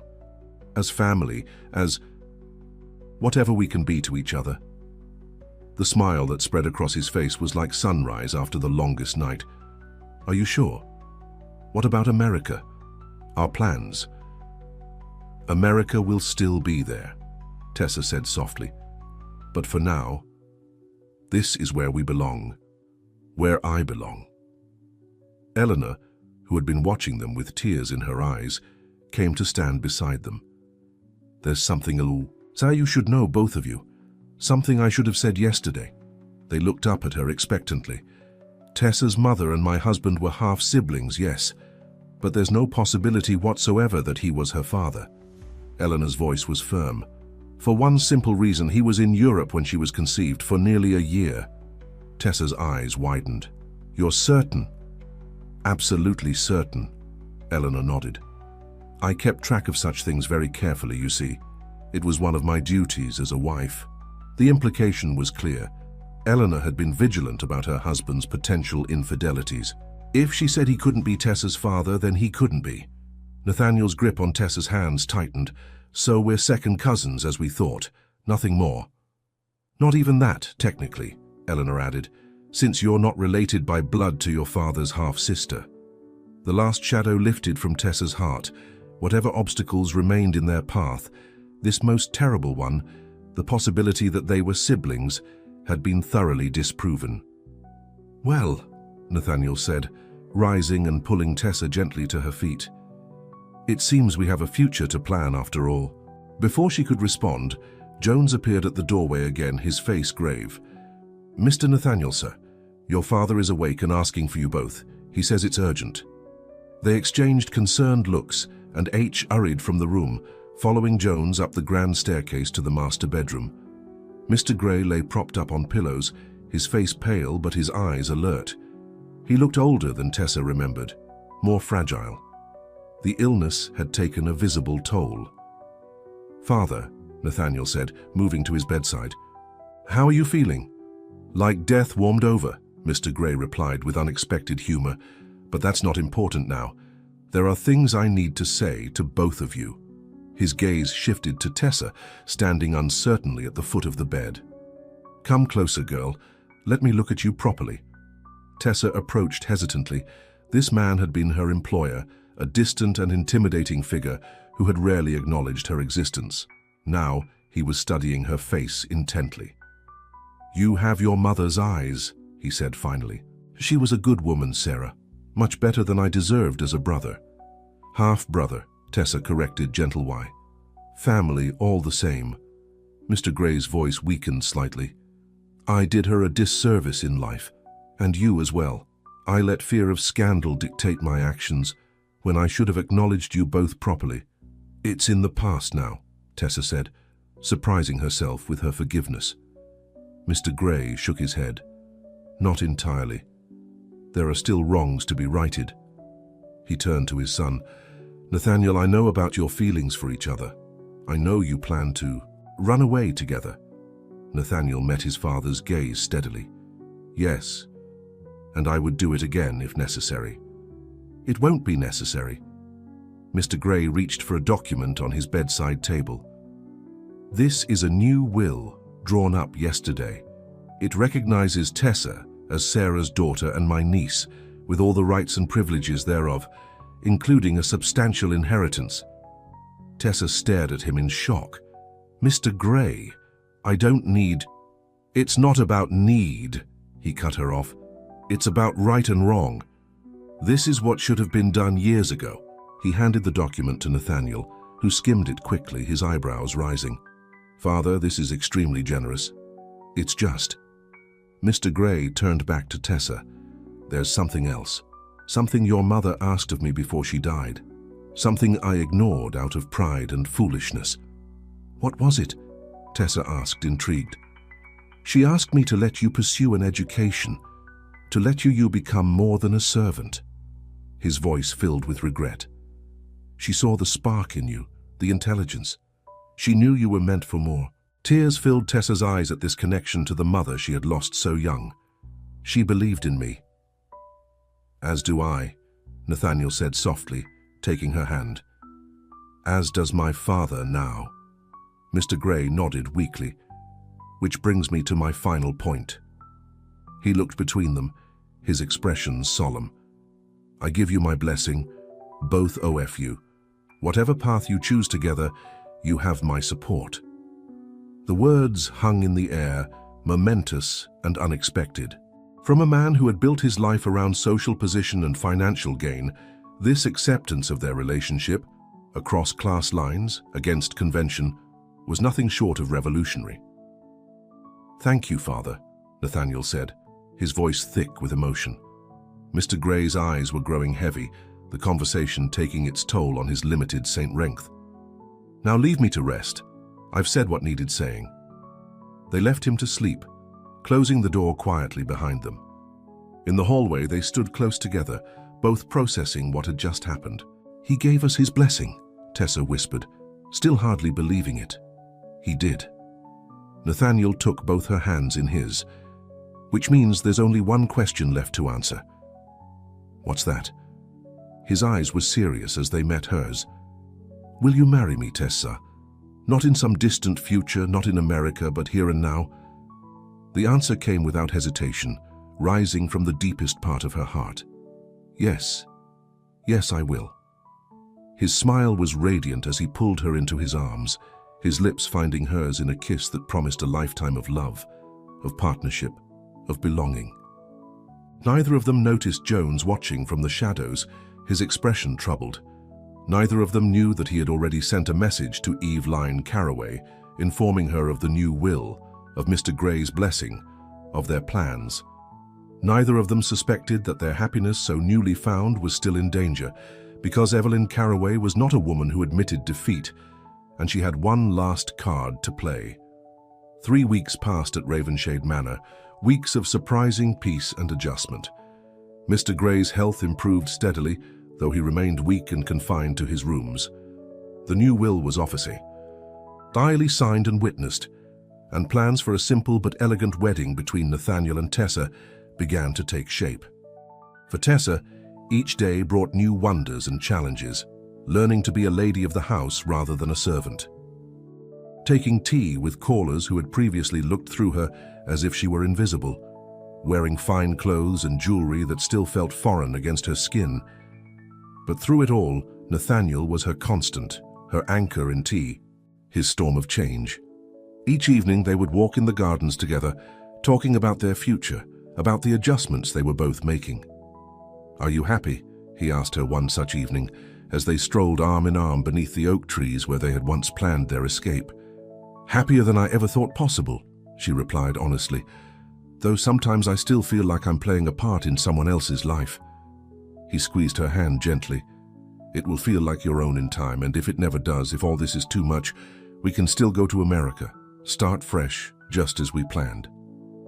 "You would give up your inheritance, your position, just to make me comfortable?" Tessa looked up at him, touched by his willingness to sacrifice. "I would give up anything for you," he said simply. "But thankfully it hasn't come to that. My father's acceptance has changed everything." It was true. Mr. Gray's blessing had silenced most of the gossip about their engagement. There were still raised eyebrows and whispered comments, of course. The heir to Ravenshade Manor marrying a former servant was bound to cause talk, no matter her newly discovered family connections. But the worst of the scandal had been avoided, or so they thought. The morning of their wedding dawned clear and beautiful, a perfect September day. Tessa stood in what had once been her mother's room, now hers, as Eleanor helped her dress for the ceremony. "You look beautiful," Eleanor said, adjusting the simple veil over Tessa's upswept hair. "Like a true Grey." Tessa smiled at her reflection in the mirror. The wedding dress was elegant but understated. Ivory silk with delicate lace trim, nothing like the elaborate gowns Evelyn had been planning. "Thank you, Aunt Eleanor."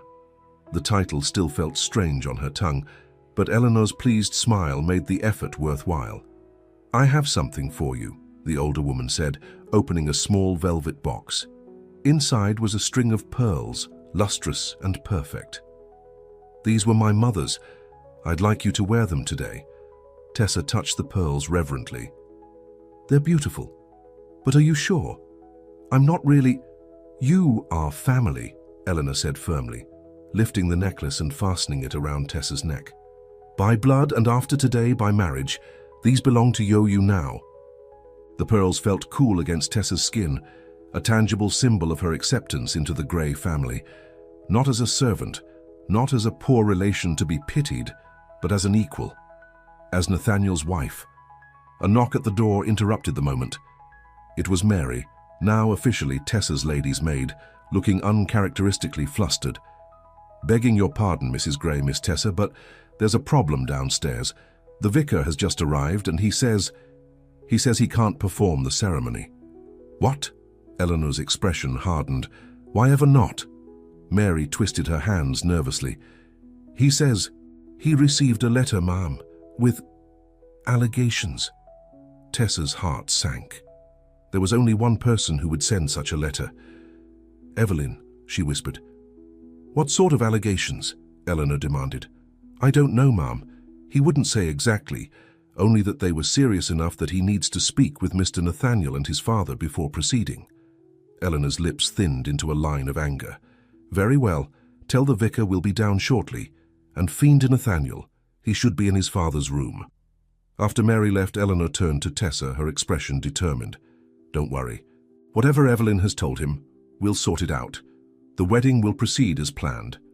Tessa nodded, trying to believe it, but a cold knot of fear had formed in her stomach. Evelyn had been suspiciously quiet these past weeks. Too quiet, it seemed. They made their way downstairs to the drawing room, where the vicar, a thin, nervous man with spectacles, was pacing anxiously. He looked up as they entered, his expression a mixture of embarrassment and determination. Mrs. Grey, he began, bowing slightly. Miss Grey. I apologize for the disruption, but a matter of grave concern has been brought to my attention. By Miss Carroway, I presume, Eleanor said coldly. The vicar blinked in surprise. Yes, as a matter of fact. How did you... Because she is a vindictive woman, with a grudge against this family, Eleanor cut him off. Whatever she has told you is almost certainly a lie designed to prevent this wedding. I understand your position, Mrs. Grey, but these allegations are most serious. The vicar pulled a letter from his pocket. Miss Carroway claims that the bride and groom are in fact half-siblings, that they share a father. Tessa felt as if all the air had been sucked from the room. It was the same lie Evelyn H. had tried before, now directed at someone with the power to stop their wedding. That is categorically false, Eleanor said firmly. My husband was in Europe when Tessa was conceived. It is a matter of documented fact.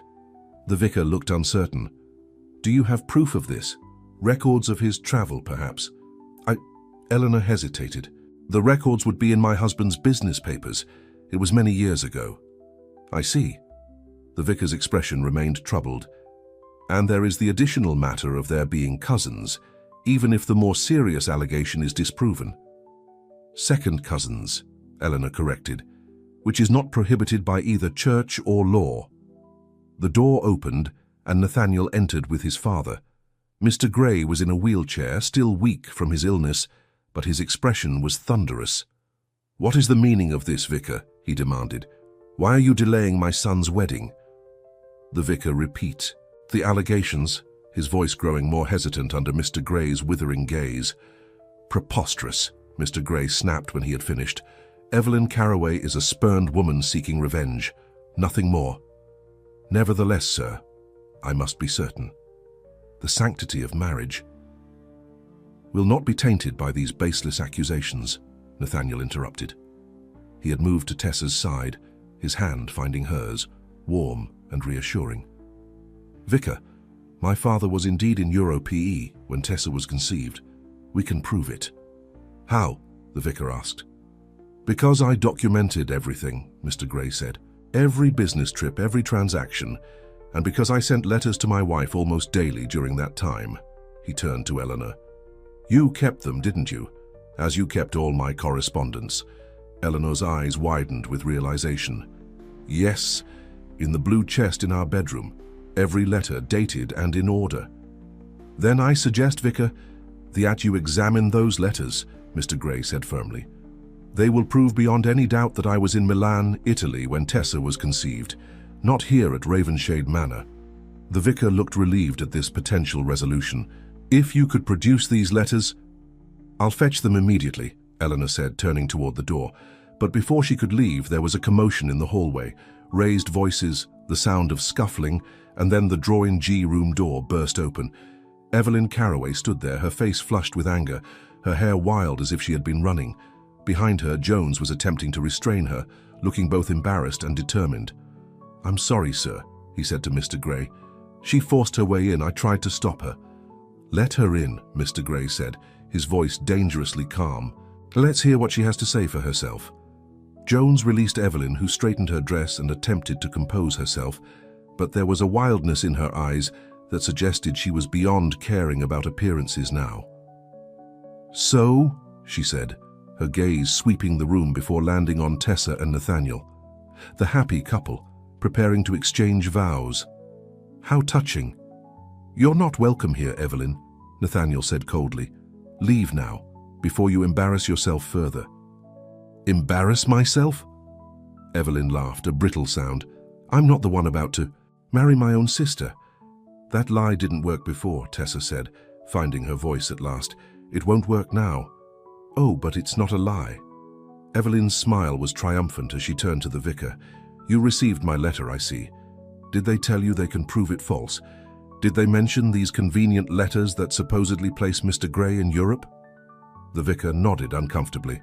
"They did mention letters, yes." "Letters that don't exist," Evelyn E. declared. "Or if they do, they've been forged after the fact." "That's absurd," Eleanor protested. "I've kept my husband's correspondence for decades. They're all genuine, dated at the time they were written." "Prove it," Evelyn challenged. "Show us these miraculous letters that clear up everything so neatly." Eleanor looked to her husband, who nodded. "Bring the blue chest," he said. "Let's put an end to this nonsense once and for all." As Eleanor left to fetch the letters, an uncomfortable silence fell over the drawing room. The vicar shifted awkwardly, clearly wishing he were anywhere else. Nathaniel kept a protective arm around Tessa, his expression dark as he watched Evelyn. "Why are you doing this?" Tessa asked quietly. "Why can't you just let us be happy?" Evelyn's mask of confidence slipped for a moment, revealing something raw and wounded beneath. "Because he was mine," she said, her voice low and intense. "Nathaniel was promised to me. Our families agreed. Everything was arranged, and then you, a nobody, a servant, took him from me with your pretty words and innocent act." "I didn't take him from you," Tessa replied. "He was never yours to begin with. Not his heart, not his true self." "You know nothing about his true self," Evelyn spat. "You think you know him because you exchanged a few notes. I've known Nathaniel since we were children. I've been part of his world, his social circle, his future plans for years." "And yet you never really saw me," Nathaniel said, his voice gentle but firm. "Not the way Tessa does." Before Evelyn could respond, Eleanor returned, carrying a small blue chest. She set it on a table and opened it, revealing stacks of letters tied with ribbon, organized by date. "Here," she said, selecting a bundle. "These are from the spring and summer of 1837, when Tessa would have been conceived. You can see the postmarks from Milan, the dates clearly stamped." The vicar approached, examining the letters carefully. He opened several, noting the dates at the top of each page, the references to ongoing business in Italy, the consistent handwriting. "These appear genuine," he admitted after several minutes. "The paper is aged appropriately, the ink faded as one would expect after 23 years. "Of course they're genuine," Mr. Gray said impatiently. "I wrote them myself, one every day I was away from home." Evelyn's face had gone pale as she watched the vicar confirm the letter's authenticity. Her last weapon, her final attempt to stop the wedding, was crumbling before her eyes. "No," she whispered, then louder. "No. This is a trick. They've planned this, all of them together." "Miss Carroway," the vicar said gently, "these letters appear to be conclusive evidence that Mr. Gray was indeed in Italy during the relevant period. There is no reason to believe he could be Miss Tessa's father." "They're lying!" Evelyn's voice rose hysterically. "They must be!" "Enough, Evelyn," Nathaniel said firmly. "It's over. You've lost."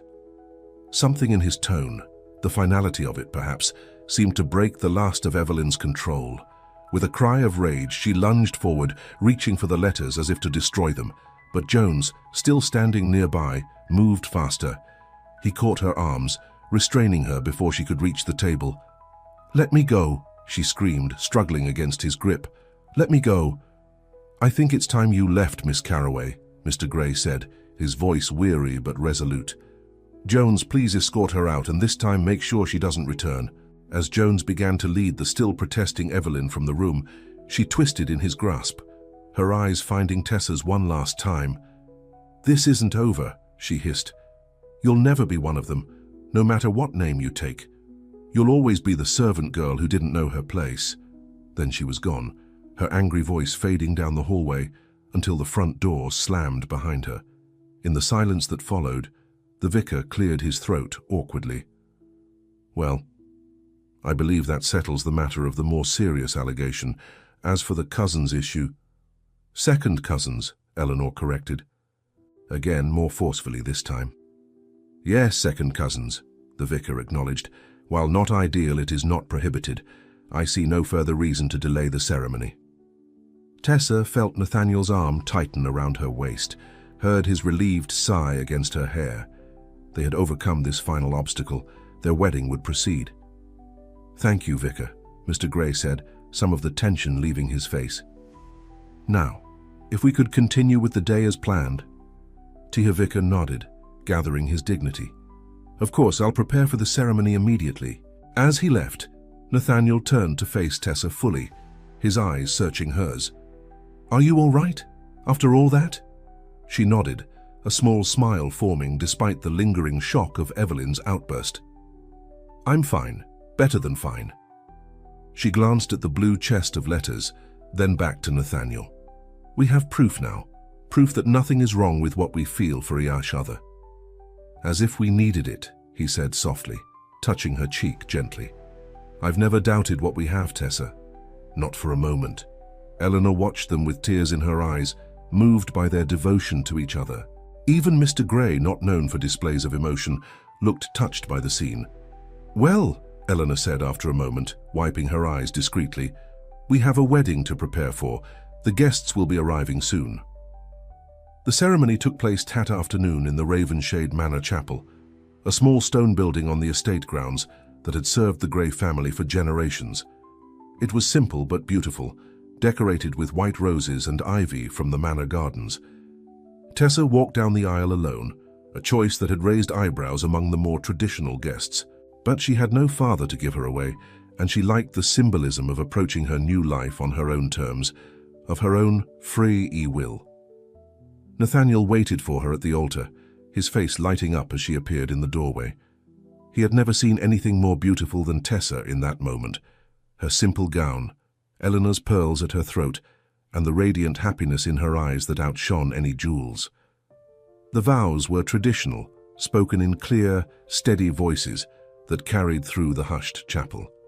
When Nathaniel slipped the gold band onto Tessa's finger, his hand was steady, free of this choice above all others he had made in his life.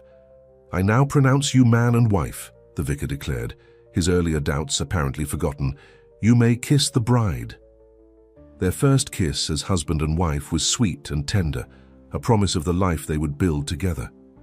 The small congregation, mostly family, friends, and business associates, with a few trusted servants included at Tessa's insistence, applauded politely. The celebration afterward was held in the manor's grand ballroom, transformed for the occasion with flowers and candles. As Tessa moved through the room on Nathaniel's arm, accepting congratulations and well wishes, she couldn't help but marvel at how much her life had changed in such a short time. Just months ago, she had been the one serving at such gatherings, invisible in the background. Now she was the center of attention, the new Mrs. Gray, mistress of Ravenshade Manor. "How does it feel?" Nathaniel asked quietly, during a rare moment alone, as if reading her thoughts. "To be on this side of the room?"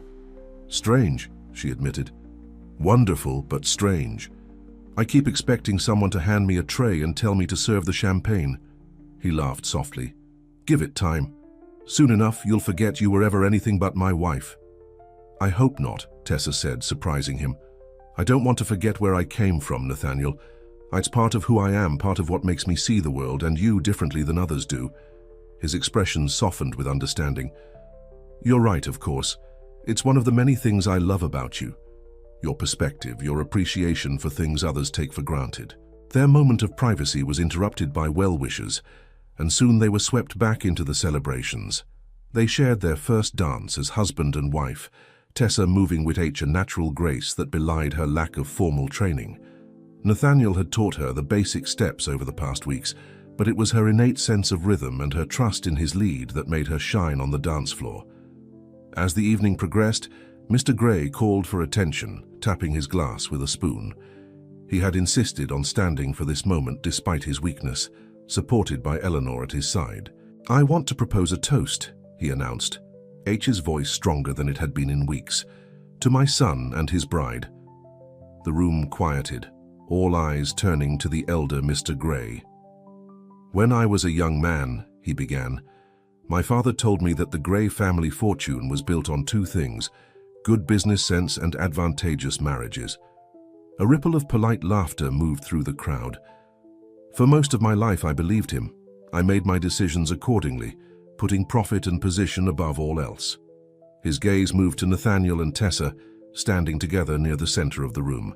"But my son has taught me that there is something more valuable than either of those things, something that cannot be bought or negotiated or arranged." He raised his glass higher. "Love. True, honest love between two people who see each other clearly and choose each other freely." Tessa felt tears pricking at her eyes, moved by the public acknowledgement from a man who had once barely seen her. "To Nathaniel and Tessa," Mr. Gray concluded, "may your life together be as rich in love as it is in all other blessings." "To Nathaniel and Tessa," the guests echoed, raising their glasses.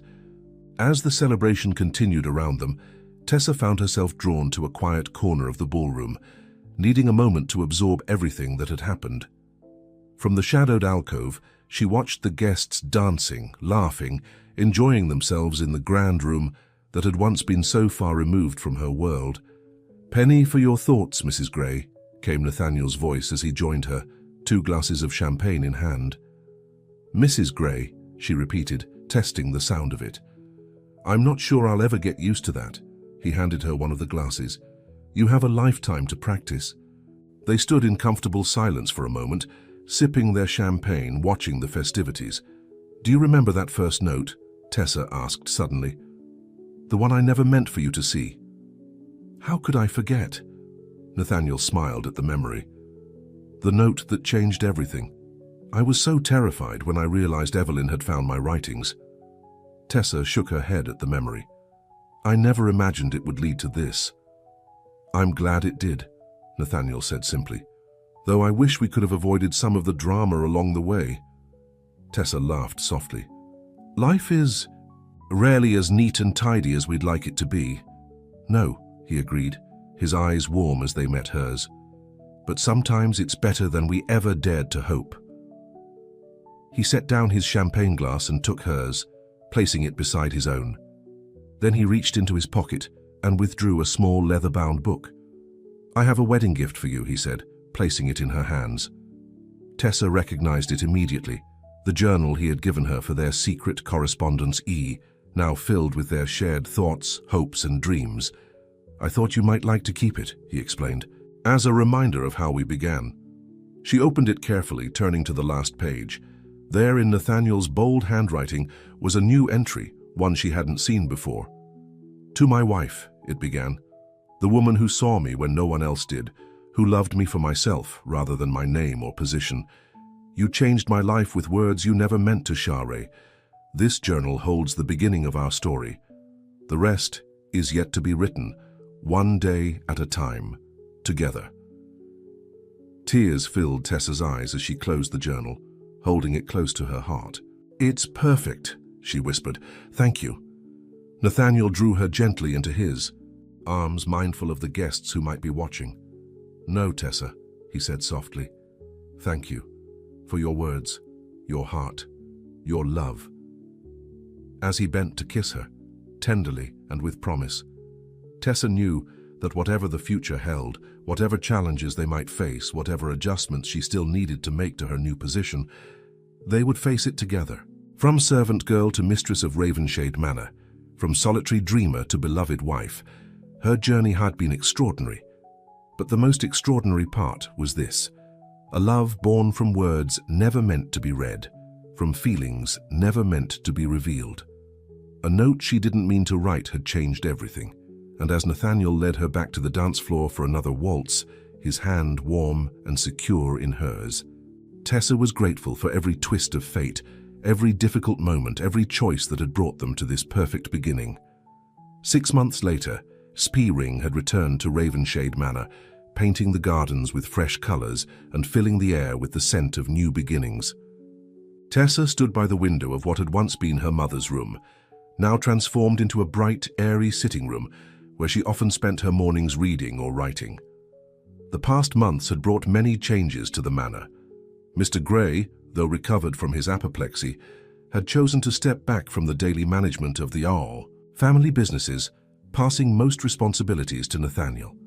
Eleanor had blossomed in her role as Tessa's guide to society, taking genuine pleasure in helping her navigate the complexities of her new position. And Tessa herself had found a balance between honoring her past and embracing her present. She had established a foundation to provide education and opportunities for young women in service, using part of her inheritance to ensure others would have a choices she had been denied for so long. The door opened behind her, and Nathaniel entered, a smile spreading across his face at the sight of her. "There you are," he said, crossing the room to place a kiss on her cheek. "I've been looking for you." "Just enjoying the view," she replied, leaning back against him as his arms encircled her waist. "The gardens are beautiful this year." He agreed, though his attention was clearly more on her than the gardens. "I have news." "Good news, I hope?" She turned in his arms to face him. "The best kind." His eyes sparkled with excitement. "I've just received word from our contacts in New York. Everything is arranged for our visit this summer." Tessa's heart leapt with anticipation. They had been planning this trip for months, a journey to America, not as fugitives running from scandal, but as respected members of society exploring new opportunities. "How wonderful!" she exclaimed. "How long can we stay?" 3 months, perhaps 4, if business goes well.